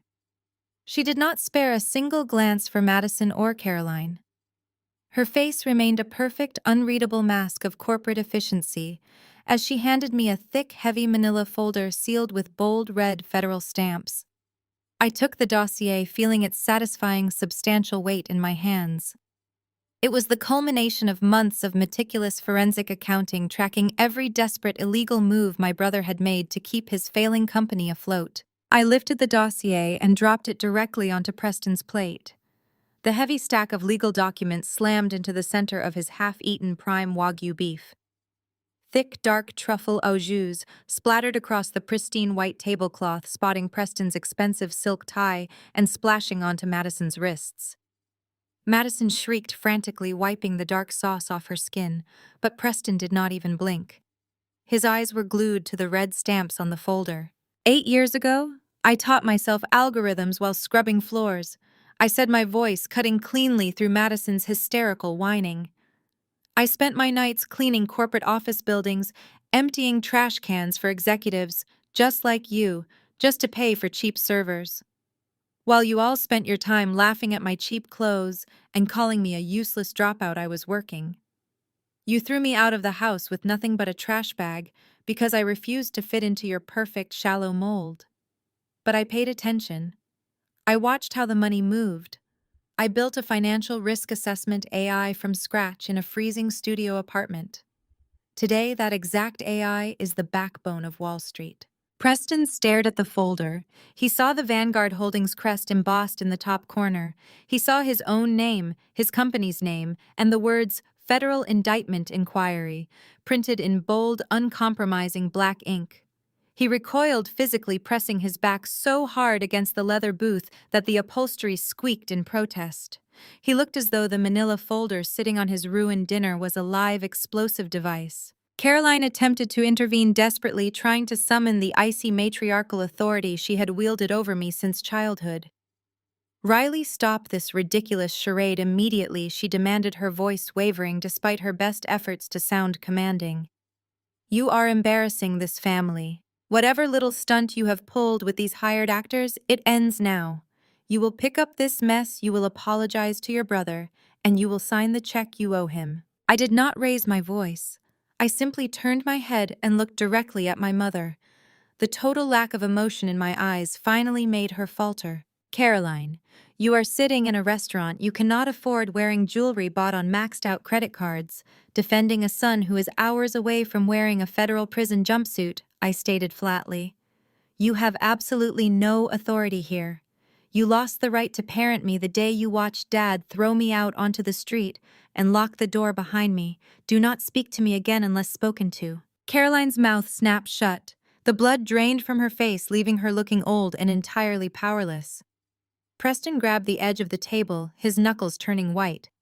This is a trick, he stammered, a thin layer of sweat breaking out across his forehead. Vanguard is a global conglomerate. You cannot possibly own it. You are just a dropout. You are trying to scare me into backing down. Mr. Pierce stepped up to the edge of the booth, towering over Preston's seated figure. Ms. Wilson is the sole founder and retains 68% of the voting shares of Vanguard Holdings. Pierce stated, his voice a low, threatening rumble that carried the full weight of a top-tier legal predator. Every financial transaction your holding company made over the last 4 years has been processed through her proprietary systems. We have tracked every hidden account, every falsified asset declaration, and every offshore wire transfer you executed to hide your insolvency from your board of directors. Preston's breathing grew ragged. The reality was finally piercing through his thick skull, tearing down the walls of his arrogance. The sister he had discarded, the woman he had spent the evening mocking and demanding money from, was the invisible architect of the very financial system he had tried to exploit. He had thought he was outsmarting a faceless corporate entity. He had believed he was clever enough to manipulate algorithms and exploit loopholes to save his failing business. Instead, he had walked blindly into a steel trap I had designed personally. Madison looked between Preston and me, her superficial mind struggling to grasp the legal jeopardy they were in. Preston, what are they talking about? She asked, her voice trembling. Tell them they are lying. You said everything was fine. You said we were getting the money tonight. Preston ignored her. He could not look away from the dossier. He knew exactly what was inside it. He knew the forged signatures he had used, the phantom collateral he had pledged, and the fake identities he had created to secure emergency funding. I leaned forward, resting my palms flat on the table, bringing my face inches from his sweating, terrified face. The scent of his expensive cologne mixed with the sharp tang of his raw, unfiltered fear. I wanted him to see the absolute certainty in my eyes. I wanted him to understand that there was no escape, no negotiation, and no family loyalty left to save him. That $250,000 commercial loan you committed identity theft to get the lender is a subsidiary of Vanguard. You stole from my company. And as the CEO, I personally filed a federal fraud alert with the FBI this morning. Preston's lungs completely betrayed him. He began to hyperventilate, his chest heaving violently beneath his expensive tailored suit as he struggled to pull oxygen into his panicked body. His face, previously flushed with arrogant rage, rapidly drained of all color until he looked sickly and pale. The heavy stamped dossier resting in the center of his ruined dinner plate seemed to radiate a gravitational pull, drawing his terrified eyes toward the bold black letters declaring a federal investigation. The immense crushing weight of the words FBI and fraud alert finally penetrated his delusions of grandeur. He scrambled backward, his hands slipping on the mahogany table. "You cannot do this!" Preston choked out his voice, cracking into a high-pitched, desperate whine that echoed through the sudden deathly quiet of the dining room. "I am your brother Riley. We are blood. You cannot just hand me over to the federal government. If they freeze my business accounts, my startup will go under by tomorrow morning. I will lose my investors. I will lose my house. I will lose everything." I watched his utter collapse without a single ounce of pity. The man who had spent his entire life degrading me, who had just minutes ago demanded I pay for his extravagant meal, like a servant, was now weeping and begging for mercy, based on a familial bond he had severed years ago. "Your startup was never going to survive, Preston," I stated, my voice slicing through his frantic gasping with cold, clinical precision. "Because you are not a CEO, you are not a visionary, you are just a thief who got greedy." I extended my right hand without looking away from him. Ms. Montgomery, standing like an elegant statue of corporate execution behind my chair, immediately placed a sleek black digital tablet into my palm. I tapped the screen once, bringing up the heavily encrypted financial records, and slid the device across the table. It came to a stop right next to the spilled truffle sauce. "Did you honestly believe my risk assessment algorithms would not flag your expenditures?" I asked, leaning back against the plush leather booth. "You applied for a $250,000 commercial expansion loan.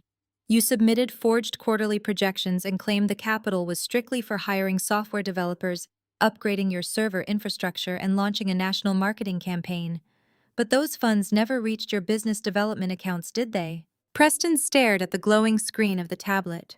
His mouth opened and closed soundlessly. The digital bank statements displayed there offered undeniable, legally verified proof of his massive embezzlement. Every single transaction was highlighted in bright, damning red. "Let us review your brilliant corporate strategy for the table," I announced, projecting my voice clearly, so Madison and Caroline could hear every single damning detail. $40,000 wired directly to a luxury dealership in Manhattan for the down payment on a leased Aston Martin. $65,000 spent at high-end jewelers and designer boutiques over the last 3 months. Another $80,000 drained through offshore cash withdrawals at casinos and high-stakes poker rooms. You did not invest a single dime into your software company, Preston. You embezzled federal loan money to buy luxury cars and fund a lavish fake lifestyle just to impress your new bride. Madison let out a sharp, horrified gasp. She ripped her hands away from Preston as if his skin had suddenly become toxic. She stared at him, her heavily contoured face twisting in absolute revulsion. The illusion of the wealthy, powerful tech CEO she thought she had married was disintegrating right before her eyes, replaced by the reality of a broke, desperate criminal. "You lied to me!" Madison shrieked, her voice shrill and piercing, drawing stares from the surrounding tables. "You told me your company was valued at $10 million. You told me that sports car was a corporate perk. You paid for my engagement ring with stolen money. Preston tried to reach across the booth toward her, his hands trembling violently. Madison, please, baby, listen to me. I just needed to bridge the gap until our next funding round. I was going to secure an angel investor and pay it all back. I did it for us so we could have the life we deserve. You are going to federal prison! Madison screamed, sliding rapidly out of the booth and backing away from him. I am not going down for this. I am filing for divorce the second I leave this restaurant. Do not ever speak to me again. Caroline could no longer remain silent. Her precious golden sun was being dismantled piece by piece, and her desperate need to maintain control overrode her shock. She slammed her hands onto the table, her face contorted with aristocratic rage as she glared at me. Stop this immediately, Riley! Caroline screamed, entirely abandoning her refined composure. You are ruining his life. You have made your point.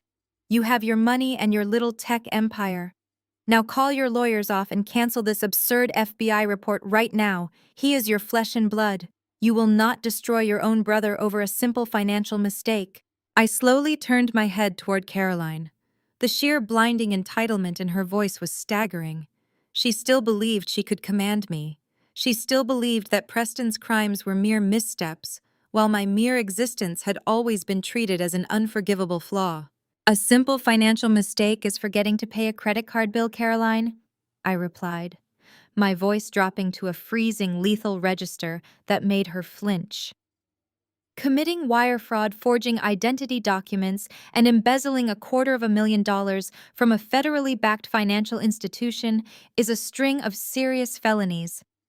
Preston ruined his own life the moment he decided to steal from me.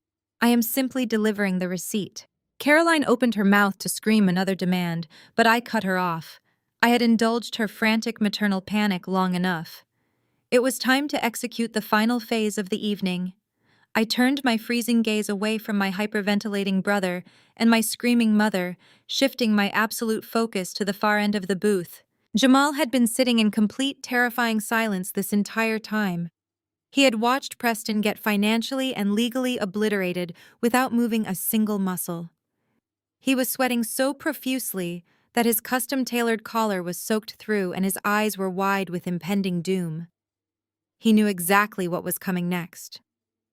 I smiled at him, a sharp, predatory expression that offered absolutely no mercy. Do not worry, Mother, I stated, my voice echoing with calm, calculated menace as I kept my eyes locked dead onto Jamal. I have plenty of ruin left to go around. Isn't that right, Jamal? Jamal swallowed hard, the sound impossibly loud in the sudden suffocating vacuum that had consumed our side of the restaurant. The arrogant, self-satisfied finance director, who had spent the entire evening swirling expensive scotch and dictating my supposed failures, was entirely gone. In his place sat a crumbling, terrified man whose bespoke suit suddenly looked 2 sizes too big. He was sweating profusely, thick beads of moisture rolling down his forehead and catching in his meticulously trimmed beard. He looked from the titanium black card resting on the table to the federal indictment dossier sitting on Preston's ruined steak and finally up to my face. The reality of his catastrophic miscalculation was crashing down on him in real time. The highly educated finance prodigy, the man who had casually dismissed me as a worthless maid just 20 minutes ago, was now staring directly at his executioner. Vanguard. Jamal stammered, his voice a hollow, trembling rasp that barely carried across the polished mahogany. You are the CEO of Vanguard. I did not give him the satisfaction of a verbal confirmation. I merely extended my left hand again without breaking eye contact. Ms. Montgomery moved with the lethal, silent grace of a striking viper sliding a second thick manila folder into my palm. This one was bound with a bright yellow legal seal, marking it as a priority target for immediate corporate liquidation. I tossed it casually across the table. It slid heavily over the spilled red wine, coming to a halt directly against Jamal's empty crystal glass. You bragged about a $3 million lifeline from my firm, I said, leaning back and resting my elbows on the armrests of my chair. You sat there gloating about your brilliant negotiation skills and your untouchable financial acumen. Did you honestly think my AI would not flag your fraudulent revenue reports? Did you really believe a machine learning algorithm designed to catch synthetic corporate fraud on a global scale would simply miss your sloppy, desperate accounting tricks? Jamal stared at the yellow sealed folder as if it were a venomous snake preparing to strike. He did not reach for it. He did not even breathe. Julian, the restaurant manager, remained standing perfectly still a few feet away, observing the absolute destruction of his formerly esteemed guests with quiet, professional detachment. You inflated your credit fund's assets by 400% to qualify for that loan. I continued, ensuring my voice was loud enough for the neighboring tables to catch the distinct, undeniable flavor of white-collar crime. You fabricated 2 years of client returns, forged signature guarantees from non-existent offshore shell companies, and deliberately misrepresented your liquidity to secure federal backing. You built a house of cards on a foundation of absolute lies, Jamal. And then you brought those lies to my front door. Madison, who had been staring at Preston in horrified disbelief, suddenly snapped her attention toward her husband. Her heavily contoured face twisted into a mask of pure, unadulterated panic. The word fraud echoed in her superficial mind, threatening the only thing she actually cared about in this world, her limitless access to unearned wealth. The heavy diamond bracelets on her wrists clattered loudly as she grabbed Jamal's shoulder, shaking him violently. "What is she talking about?" Madison screamed, her voice shattering the last remaining illusion of their high society dignity. "Jamal, what is she talking about? You said we were rich. You told me the fund was clearing 8 figures this year. You promised me the house in the Hamptons. Tell me she is lying. Tell me you did not fake our money." Jamal did not look at his wife. He kept his terrified, unblinking gaze locked entirely on me. He raised a shaking hand desperately, trying to physically block out Madison's shrill accusations without breaking eye contact with the one person holding his entire life in her hands. The facade of the untouchable power couple had evaporated, leaving behind a pathetic scene of mutual resentment and sheer terror. "Madison, shut up," Jamal hissed through gritted teeth, his voice trembling with a terrifying blend of fear and fury. "Just shut up for 1 second." He leaned forward over the table, ignoring the spreading pool of wine soaking into the cuffs of his expensive tailored shirt. He pressed his palms together in a gesture that looked remarkably like prayer. The absolute desperation radiating from him was palpable, a stark, pathetic contrast to the sneering bully who had mocked my clothing an hour prior. Mr. Pierce adjusted his stance behind me, silently projecting the overwhelming legal might of Vanguard Holdings, ready to execute my orders at a moment's notice. "Please, Riley." Jamal begged, his voice dropping into a frantic, pleading whisper that cracked under the weight of his impending doom. "I can fix this. I can restructure the assets. I can liquidate the secondary holdings and cover the discrepancy. Just give me 30 days to move the capital around. You know how the industry works. Everyone inflates their projections. It was just a bridge loan to get us through the quarter." I watched him squirm, my expression remaining completely impassive. I let the silence stretch, forcing him to stew in the terrifying reality of his own actions. "If you pull that funding now, the automated system triggers a mandatory reporting protocol." Jamal continued, his words tumbling over each other in a frantic rush for survival. "The SEC will audit me. If they open my books, they will see the leveraged debt. They will see the inflated margins. I will lose my Series 7 license. I will face federal charges. I will lose everything, Riley. Please." "I already pulled it." My voice cut through the heavy air of the alcove like a steel whip. "I signed the asset freeze order at precisely 4 o'clock this afternoon. The capital is gone, Jamal. It has been locked, recalled, and secured within Vanguard's holding trust." I snapped my fingers. Ms. Montgomery stepped forward, placing a sleek black tablet onto the mahogany table directly next to the yellow-sealed dossier. The screen displayed a time-stamped digital receipt from a highly secure federal portal. "Furthermore, my legal counsel, Mr. Pierce and Ms. Montgomery, have already forwarded your falsified loan applications, your fabricated revenue projections, and your forged signature guarantees directly to the Enforcement Division of the Securities and Exchange Commission." We also copied the Department of Justice on the filing, given the systemic wire fraud elements involved in your transactions across state lines. The last sliver of arrogant defiance vanished from Jamal's eyes. His legs completely gave out from under him. A man who prided himself on projecting absolute alpha male dominance, who wore $10,000 watches and looked down on anyone earning less than 7 figures, suddenly crumpled. Jamal dropped hard to his knees right in the middle of the dining room floor. The expensive fabric of his bespoke trousers splashed directly into the spilled wine and truffle sauce pooling on the hardwood. But he did not care. He reached out his manicured hands, grabbing frantically at the empty air near the hem of my silk dress. "Riley, I am begging you." Jamal wept. Tears of genuine, unadulterated terror streamed down his face, completely ruining his carefully cultivated image. "You can call them back. You can tell them it was an internal accounting error. You own the company. You can stop this. If I go to federal prison, my life is over. I will do anything you want. I will sign whatever you put in front of me. Just please do not send me to prison." Before I could even step back from his grasping hands, Madison erupted. The sheer catastrophic reality of her situation had finally crystallized in her mind. Her brother was a felon. Her husband was a felon.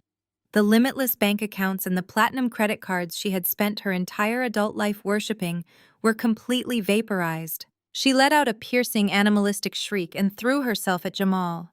Her acrylic nails hooked into his expensive suit jacket as she began violently shoving him backward. "You lied to me!" Madison screamed, her voice tearing through the ambient elegance of the restaurant, drawing shocked gasps from the other wealthy patrons enjoying their dinners. She slapped him hard across the face, the sound cracking like a gunshot. "What is she talking about? You said we were rich. You promised me we were secure. You promised me the Hampton House and the yacht club memberships. You are a fraud. You are nothing but a pathetic, lying criminal. You ruined my life, Jamal. You ruined everything." Jamal tried to shield his face, cowering on the wet floor as his wife continued to strike his shoulders and chest. "Madison, stop. Stop it.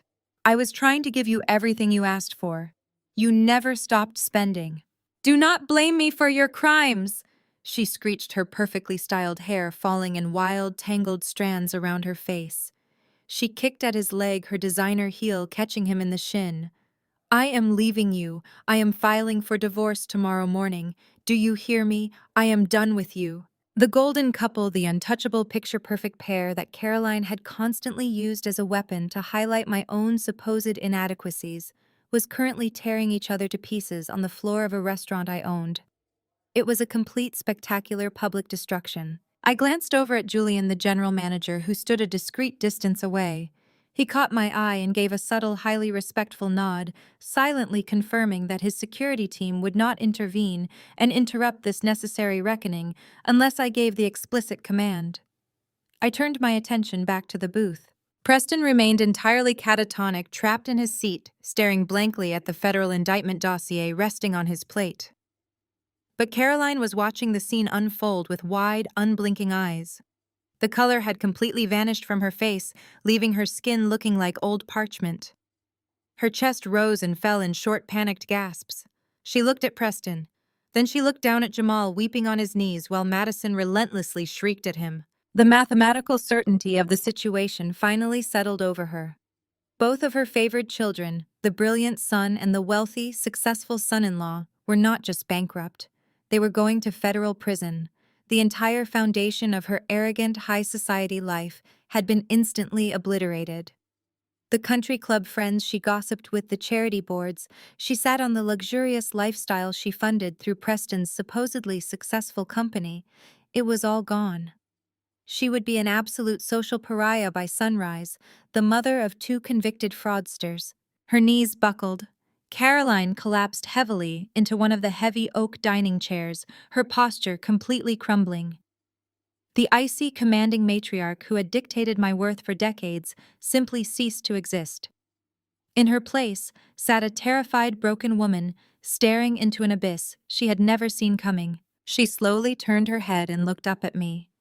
She saw the custom couture dress, the titanium black card resting on the table, the two ruthless corporate lawyers waiting for my command, and the unyielding absolute power I now wielded over her entire existence. Caroline raised a trembling manicured hand toward me. Her fingers shook violently in the dim amber light. "Riley, my baby, please." I stared down at that trembling manicured hand reaching out to me across the ruined table. It was the exact same hand that had slapped my face when I was 16 years old, simply because I had dared to correct Preston on a basic algebra equation in front of his friends. It was the same hand that had pointed rigidly toward the front door on the morning of my 18th birthday, ordering me to leave the premises and never return. I did not reach out to take it. Instead, I took a deliberate measured step backward, pulling my silk dress entirely out of her reach. I refused to let her touch me. Seeing me recoil, Caroline's carefully constructed high society mask shattered into 1,000 desperate pieces. She lunged forward, nearly knocking over her crystal water glass, her voice rising to a frantic, shrill pitch that carried over the hushed whispers of the surrounding diners. "You cannot do this!" Caroline shrieked, tears of sheer panic ruining her expensive makeup. "We are blood.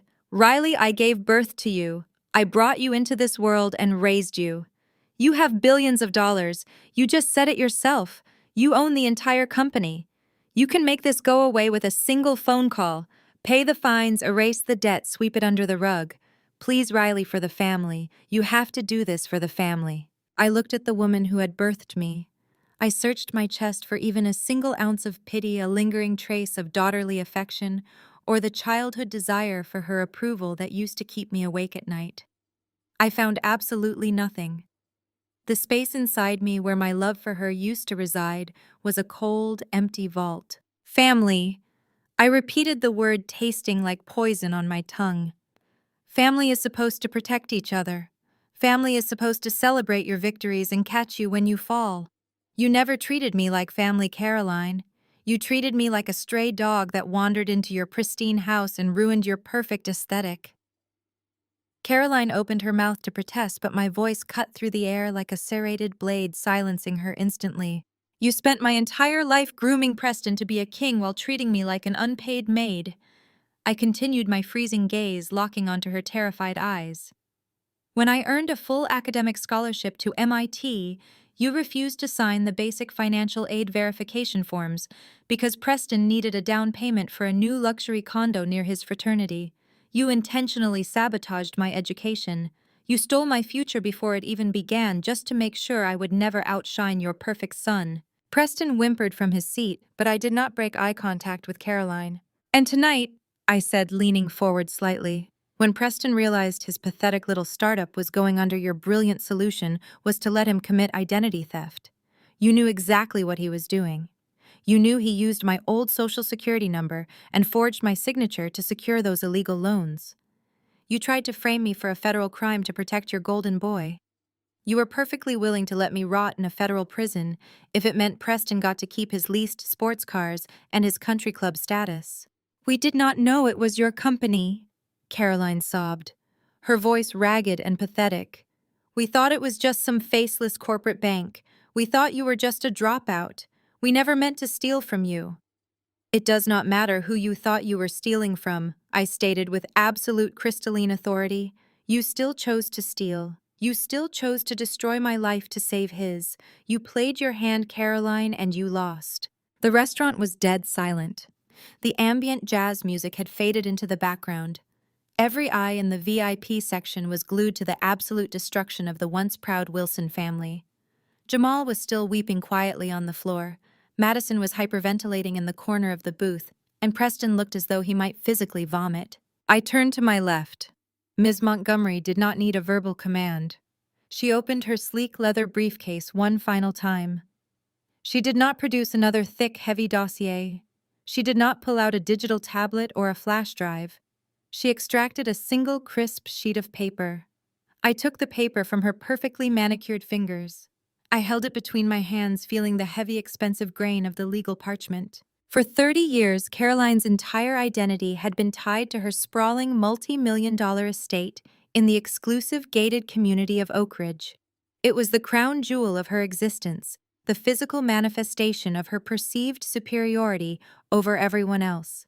She hosted charity galas there. She threw lavish garden parties there. She used that house to bludgeon her peers into social submission. I dropped the single sheet of paper onto the table, letting it slide to a halt right in front of Caroline's trembling hands. "By the way, Caroline," I said, my voice eerily calm and conversational, "did you know Vanguard Holdings aggressively buys up distressed residential debt?" Caroline stopped crying, her breath hitched in her throat. "We have an entire division dedicated to acquiring defaulted mortgages from over-leveraged individuals who take out massive high-interest loans to fund their failing children's businesses," I explained smoothly. Caroline looked down at the paper. The Vanguard Holdings crest was stamped at the top. Below it, printed in bold, undeniable black ink, was the address of her beloved Oak Ridge estate. Next to the address were two devastating words: "Notice of foreclosure." Caroline looked at the paper, her eyes widening to an impossible degree in sheer, unadulterated horror. I stared down at her shaking hand. The sudden, desperate use of the word baby made my skin crawl. For 25 years, I had been an inconvenience, a scapegoat, a convenient target for her bitter frustrations. Now, staring down the barrel of total financial ruin, she was trying to weaponize a maternal bond that had never existed. I stepped back, ensuring there was absolutely no physical contact between us. My expression remained perfectly composed, reflecting none of the chaos spiraling around the leather booth. "That is right," I said mercilessly, letting the crushing reality of the document sink into her panicked mind. "You refinanced the family home 3 times to pay for Preston's fake lifestyle. You defaulted. Vanguard bought your mortgage debt yesterday." Caroline gasped, her hand flying to her throat as if she were actively suffocating. The Oak Ridge estate was her fortress. It was the only thing that gave her leverage over her country club friends and her high society rivals. It was the physical manifestation of her perceived superiority. "When the bank finally grew tired of your missed payments and empty promises," I explained, my voice echoing off the mahogany walls, "they packaged your toxic debt and sold it for pennies on the dollar to a secondary asset management firm, a firm that reports directly to me." Preston suddenly looked up from his plate, his tear-streaked face twisting in fresh horror. He stared at his mother, his jaw unhinging. "Mom, what is she talking about? You told me the house was paid off. You said the money you gave me was from a trust fund." Caroline ignored him. Her pristine, carefully maintained composure was completely gone, replaced by the frantic feral panic of a cornered animal. She slammed her hands down on the table, knocking over her crystal water glass. The ice cascaded across the white linen, but she did not even notice. "You cannot take my house!" Caroline screamed, her voice cracking completely, forgetting the elite, hushed setting of the restaurant. "I designed every inch of that property. It is my home. You have no right to do this to your own mother." "Family?" I asked, my tone dropping to a freezing, lethal register. "Family is supposed to protect each other. You treated me like a stray dog, stole my future, and then tried to frame me for a federal crime to protect your golden boy." I looked down at her, refusing to break eye contact. "I am foreclosing on it." I stated, the absolute finality of my words slicing through her hysteria. "You have 30 days to pack up your designer clothes and get out." The sheer brutality of the eviction notice hung over the table like a physical weight. Madison was openly weeping now, sliding further down the leather booth as she desperately tried to distance herself from the radioactive fallout of the Wilson family. Jamal remained on his knees in the spilled wine, his hands covering his face, trapped in the inescapable reality of his own incoming federal audit. "Where are we supposed to go?" Preston whispered, his voice completely hollow. He looked at his mother, then at Jamal, realizing that the entire network of wealth they had relied upon was a massive, interconnected house of cards. And I had just pulled the bottom card. "That is entirely your problem," I said, gesturing to Mr. Pierce, who smoothly retrieved the heavy dossier from the ruined dinner plate and slid it back into his leather briefcase. "You spent years telling me I had no place in your world. You ensured I was left with nothing but the clothes on my back. Now you get to experience exactly how that feels." Caroline buried her face in her hands, her shoulders shaking with violent, uncontrollable sobs. The matriarch, who had ruled through intimidation and financial manipulation, was utterly defeated, reduced to a weeping mess in front of the very daughter she had discarded. The wealthy patrons at the surrounding tables had stopped eating entirely, watching the spectacular collapse of the Golden family in stunned silence. I turned to Ms. Montgomery. She gave a sharp nod, her tablet already synchronized with Vanguard's legal department. The asset seizures were in motion. The fraud alerts were filed. The foreclosure was active. The surgical dismantling of their toxic empire was complete. "Julian," I called out softly. The general manager stepped forward, instantly moving with his usual brisk efficiency. "Yes, boss. Please bring the cleaning staff to clear this booth," I instructed, not looking at my family anymore. "And have security escort these individuals off the premises. They are no longer welcome at the Monarch." Julian bowed his head respectfully. "Right away. I will also have the final bill for the damages forwarded to Mr. Wilson's remaining viable accounts." Preston tried to stand, his legs shaking violently beneath him. "Riley, wait. We can negotiate. I will give you equity in the company. I will give you anything you want. Just please stop this." "You have nothing left to give," I replied coldly. Before Preston could utter another pathetic plea, a sudden piercing illumination swept across the dining room. The dim amber ambiance of the restaurant was violently interrupted. Through the towering floor-to-ceiling frosted glass windows at the front of the Monarch, sharp flashes of alternating red and blue light cut through the darkness. The strobing colors painted the mahogany walls and reflected off the crystal chandeliers, casting frantic moving shadows across the terrified faces of my family. Jamal scrambled backward on the wet floor, his eyes wide with an entirely new level of sheer, unadulterated terror. Madison let out another piercing scream, pressing herself against the far wall of the booth, as if trying to melt into the upholstery. Preston froze, the remaining color draining from his face, as he stared at the flashing lights illuminating the street outside. Outside, the distinct, harsh sound of multiple heavy vehicle doors slamming shut pierced through the thick glass of the restaurant. Heavy, synchronized footsteps approached the main dining room doors. The frosted glass doors of the Monarch swung open with aggressive, undeniable force, instantly shattering the fragile, breathless quiet that had fallen over our section of the restaurant.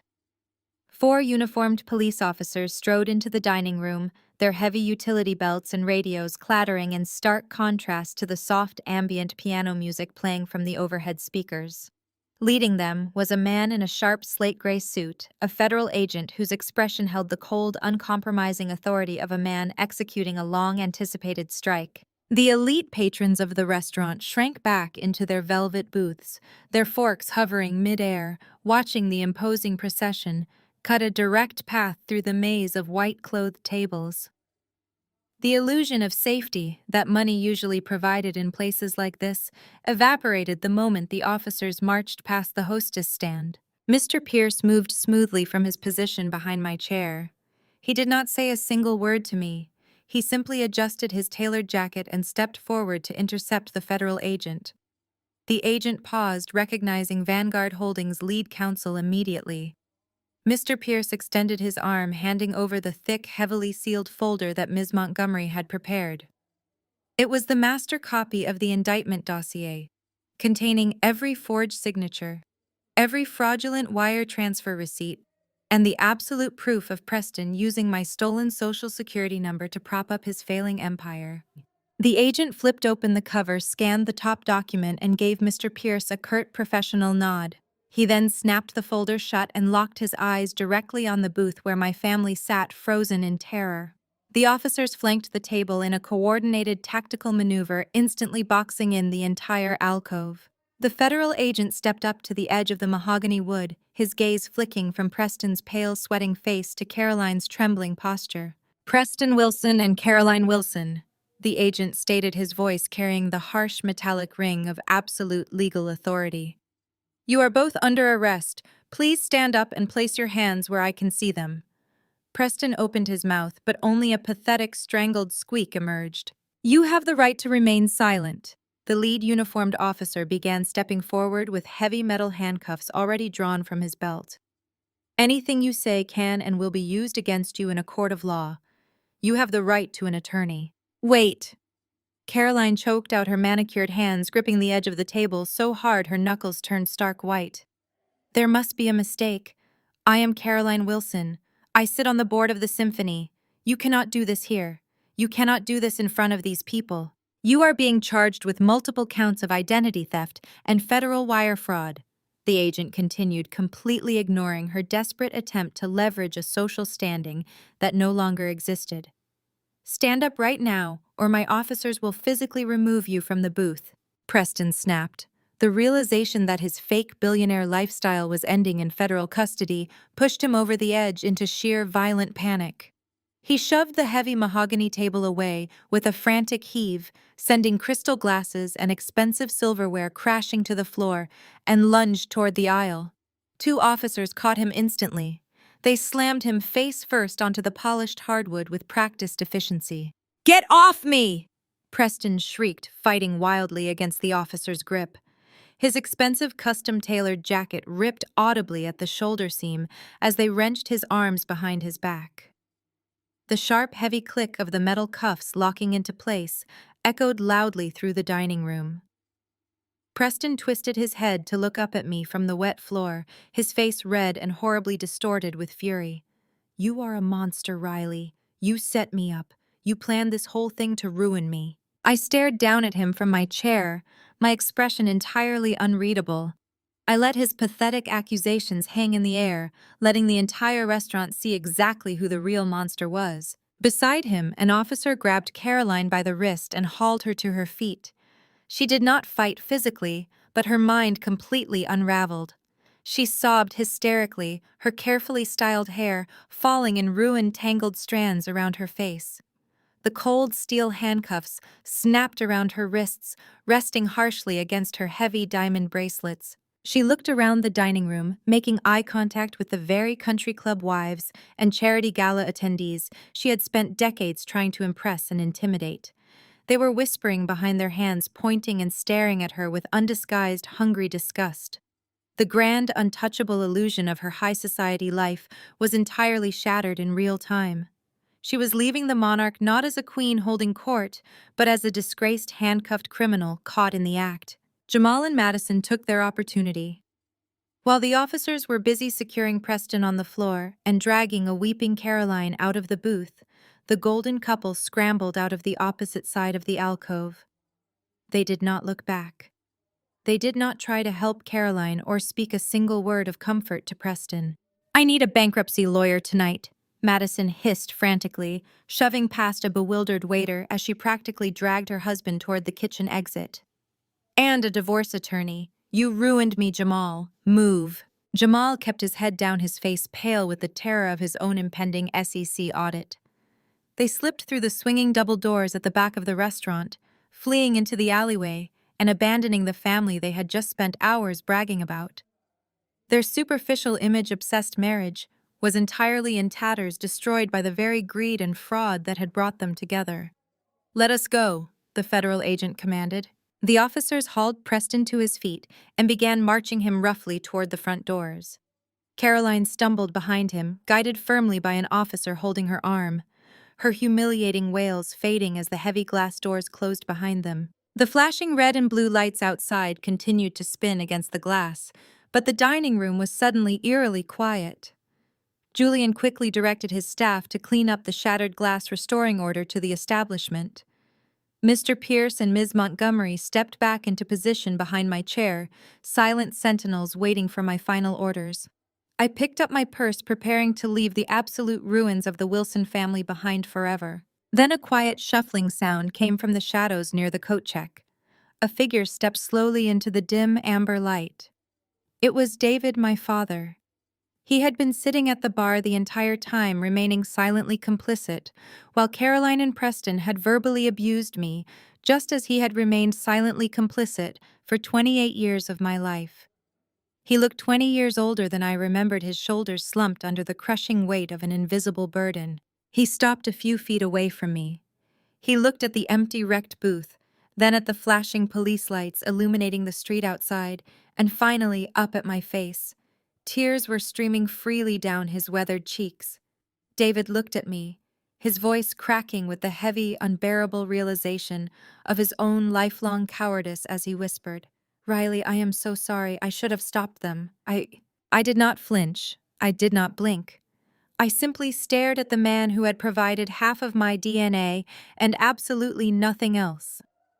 David stood there with his shoulders hunched, his hands nervously wringing the lapels of his expensive blazer. He looked entirely pathetic. For 28 years, this man had perfected the art of blending into the wallpaper whenever Caroline unleashed her venom. He was the ultimate spectator to my misery. He took a tentative step forward, his eyes darting toward the front doors where his wife and son had just been dragged out in handcuffs. He swallowed hard, his Adam's apple bobbing in his throat. "Riley, you have to understand," David pleaded, his voice taking on a whining, desperate quality. "Caroline controlled everything. She controlled the bank accounts, the properties, the narrative. I was just as trapped as you were. I never agreed with how she treated you. I wanted to help you. I really did. But you know how she gets. You know what she is capable of. I had to keep the peace." He reached out his hand, hovering in the empty space between us, silently asking for permission to bridge the gap. He was rapidly calculating his odds. His wife was going to prison. His son was facing a decade behind bars. His mansion was foreclosed. His bank accounts were inevitably frozen as part of the federal investigation. He was a 60-year-old man who had not worked a real job in 2 decades, suddenly staring down absolute destitution. And standing right in front of him was his newly discovered billionaire daughter. "We can fix this." David continued, misinterpreting my silence as hesitation. A hopeful, greedy light flickered in his watery eyes. "Now that Caroline is out of the picture, we can finally have a real relationship. Just a father and his daughter. You have done so well for yourself, Riley. I am so incredibly proud of you. We do not need to let her toxic behavior define our future. You can protect me from this fallout. I am innocent in all of this." I did not yell. I did not raise my voice. I did not exhibit a single ounce of the white-hot fury that used to consume me when I was a helpless teenager begging for his protection. Yelling would imply that I still cared. Yelling would mean he still had the power to affect me emotionally. Instead, I looked at him with absolute glacial apathy. "Innocent," I repeated, letting the word hang in the air. The sheer audacity of his claim was almost amusing. "You think keeping your hands in your pockets makes you innocent?" David blinked, his hopeful smile faltering. "Riley, I did not know about the forged signatures. I swear to you on my life. I did not know Preston was stealing your identity. I had no part in the wire fraud." "Ignorance is not innocence, David," I stated, my voice echoing coldly over the quiet hum of the restaurant. "You drove the luxury cars Preston leased with my stolen credit. You lived in the mansion Caroline refinanced with fraudulent loans. You sat at the bar tonight drinking $400 scotch funded by my stolen social security number. You happily feasted on the spoils of their crimes for years. You watched them humiliate me tonight, and you did not lift a single finger to stop it." He shrank back as if I had physically struck him. "When I was 16 and Caroline locked me out in the freezing rain for forgetting to iron Preston's shirts, you looked out the living room window and simply pulled the blinds shut." I recounted, my tone entirely devoid of emotion. "When I begged you to co-sign a basic student loan so I could escape this toxic family, you told me not to upset your wife. You traded my safety for your comfort. You are not a victim, David. You are a coward." David opened his mouth, his face turning a blotchy, shameful red, but no words came out. The truth stripped away his final pathetic defense mechanism. He was entirely hollow. I extended my hand to the side. Mr. Pierce, reading my mind with his usual flawless precision, retrieved a crisp, heavy-stock business card from his interior jacket pocket and placed it squarely into my palm. I stepped forward and pressed the card directly against David's trembling chest. He reflexively brought his hand up to grab it, his eyes dropping to the embossed silver lettering of Vanguard Holdings' legal division. "Your silence was just as abusive as their screaming, David," I said, delivering the final definitive verdict on his existence. "From now on, all communication goes through my legal team. Do not ever attempt to contact my personal number again." He stared at the business card, his hands shaking so violently the thick paper rattled. He looked back up at me, his mouth hanging open in a silent, devastated plea. But there was nothing left to say. The biological tie between us was permanently severed. I had officially liquidated my past. I turned my back on him. I did not look over my shoulder as Ms. Montgomery and Mr. Pierce fell into step beside me, flanking me like a royal guard. We walked down the main aisle of the Monarch, our footsteps moving in perfect synchronization. The wealthy patrons parted like the Red Sea, lowering their eyes and pulling their chairs in to give us a wide, respectful berth. Julian stood by the heavy glass front doors, holding them open with a deep, reverent bow. The cool night air rushed in, carrying the distant wail of police sirens, fading into the city traffic. I stepped out onto the pristine sidewalk, the streetlights catching the shimmer of my silk dress. A sleek black town car was already waiting at the curb, the engine purring softly. Inside the restaurant, David stood completely alone. He remained frozen in the center of the elegant dining room, looking small and entirely broken. Around him lay the absolute wreckage of his family. The mahogany table was covered in spilled wine, ruined truffle sauce, and the remnants of a spectacular $4,500 meal, a meal that his ruined family could no longer pay for. Through the massive glass windows, I watched Julian signal a waiter. The young man promptly picked up the leather checkbook from the hostess stand and began marching directly toward the lone remaining patriarch of the Wilson family. David looked down at the approaching waiter, his shoulders slumping in total defeat, as he realized his credit cards were undoubtedly frozen along with Caroline's assets. I did not stay to watch him empty his pockets. I stepped into the back of the waiting town car, the heavy door thudding shut behind me, completely sealing off the noise, the drama, and the toxic history I had finally destroyed. The heavy armored door of the Maybach thudded shut, creating a flawless acoustic seal against the chaotic symphony of flashing police sirens and panicked murmurs bleeding out from the restaurant. The cabin of the luxury vehicle was an oasis of immaculate leather, soft ambient lighting, and absolute pristine silence. I sank back into the plush upholstery, letting the tension drain from my spine. "Good evening, Ms. Wilson," my driver Marcus said softly through the partition. He smoothly shifted the vehicle into gear, pulling away from the curb before the circling paparazzi could even register who was sitting behind the tinted glass. "Where to tonight?" I took a slow, deep breath, tasting the crisp, filtered air. The suffocating weight of 28 years of emotional manipulation had been entirely lifted. "Take me to the top tech entrepreneurs under 30 gala, Marcus." I instructed, my voice remarkably steady. "I have a celebration to attend." "Right away, ma'am." As the Maybach glided through the neon-drenched streets of the financial district, I watched the reflections of skyscrapers slide across the darkened window. There was no guilt tearing at my conscience. There was no lingering fiery anger consuming my thoughts. Instead, there was only the profound sterile clarity of a surgeon who had just successfully amputated a malignant tumor. Caroline and Preston were currently sitting in the back of a federal transport van, stripped of their designer clothes and their stolen dignity. David was standing alone amidst the ruins of a $4,500 dinner he could not afford, finally forced to face the reality of his own pathetic cowardice. Their empire of lies had burned to ash, and I was the one holding the match.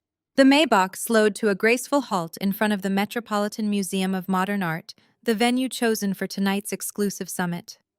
Marcus circled the vehicle and opened my door. I stepped out into the crisp, cool night air.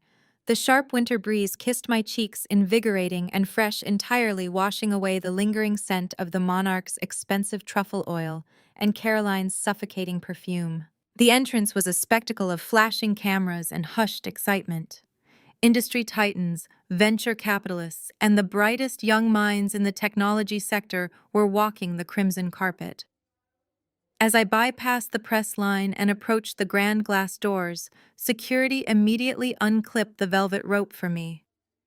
No one asked for my invitation. In this world, my face was the only credential I needed. I stepped into the grand ballroom, and the atmosphere instantly embraced me. The cavernous space was illuminated by towering crystal chandeliers, casting a warm golden glow over the attendees. Soft jazz played from a live band in the corner, blending seamlessly with the energetic, intelligent hum of genuine conversation. There were no toxic family members here. There were no country club wives exchanging passive-aggressive insults over champagne. There were no fake billionaires bragging about wealth they had stolen from their own children. Here I was, surrounded entirely by my true peers. Riley. I turned to see Chloe pushing through a small crowd of investors, her face lighting up with a massive, unpretentious smile. Right behind her was Sam balancing two crystal flutes of sparkling cider. These were my co-founders, my lead developers, my actual family. Chloe threw her arms around me in a fiercely tight hug. I squeezed her back, feeling a rush of profound gratitude. 8 years ago, Chloe, Sam, and I had been crammed into a freezing, unheated studio apartment on the wrong side of the city. We had huddled in sleeping bags, fingers numb, frantically coding the foundational algorithms that would eventually become Vanguard Holdings. We had sustained ourselves on sheer adrenaline and split $5 pepperoni pizzas because none of us could afford a real meal. "You made it," Sam said, handing me a glass. His eyes searched my face carefully. He knew exactly where I had been tonight. He knew exactly what I had just executed. "Are you okay? Is it done?" "It is completely done," I replied, a genuine smile breaking across my face. "The servers are wiped, the assets are seized, they are gone." Chloe exhaled a long, heavy breath of relief, clinking her glass against mine. "To the good guys winning for once." "To us," I corrected softly. For the next hour, I moved through the ballroom alongside Chloe and Sam. I shook hands with the angel investors who had written our very first seed checks when Vanguard was nothing more than a desperate pitch deck. I engaged in sharp, fascinating debates with mentors who had guided me through brutal corporate acquisitions. Everywhere I went, I was met with nothing but absolute respect and genuine admiration. They did not care about my last name. They cared about my intellect, my grit, and the undeniable empire I had built from absolute scratch. Eventually, I excused myself from a conversation about artificial intelligence integration and stepped out onto the ballroom's sprawling marble terrace. The balcony overlooked the glittering expanse of the city skyline, a sprawling grid of gold and silver lights stretching out into the dark horizon. I rested my hands on the cold stone balustrade, feeling the icy wind whip through my hair. Down below, millions of people were living their lives. Among them were Caroline Preston and David, currently locked in a nightmare of their own meticulous design. They had spent decades trying to convince me that I was entirely worthless. They had stolen my identity, mocked my ambitions, and attempted to drown me in their toxic greed. I took a slow sip of my cider, savoring the crisp, sweet taste. They were right about one thing: I am a college dropout. But they were fools to think a piece of paper is the only thing that dictates a person's worth. The sweetest revenge isn't screaming or begging for them to love you. It's letting their own greed dig their graves while you stand at the very top, living a brilliantly radiant life they can never, ever touch. The screen fades to black. On my confident, peaceful smile, the power of choosing yourself. The most profound lesson from this story is that your true worth is never dictated by those who fail to see it, even if they are your own family. We often spend years seeking validation from people committed to misunderstanding us, sacrificing our own happiness for conditional love. However, genuine security comes from stepping out of that toxic shadow and building a life entirely on your own terms. The ultimate vindication isn't found in anger or resentment, but in thriving independently and authentically. Have you ever had to walk away from a toxic environment to finally discover your own strength? Share your experience and comment below.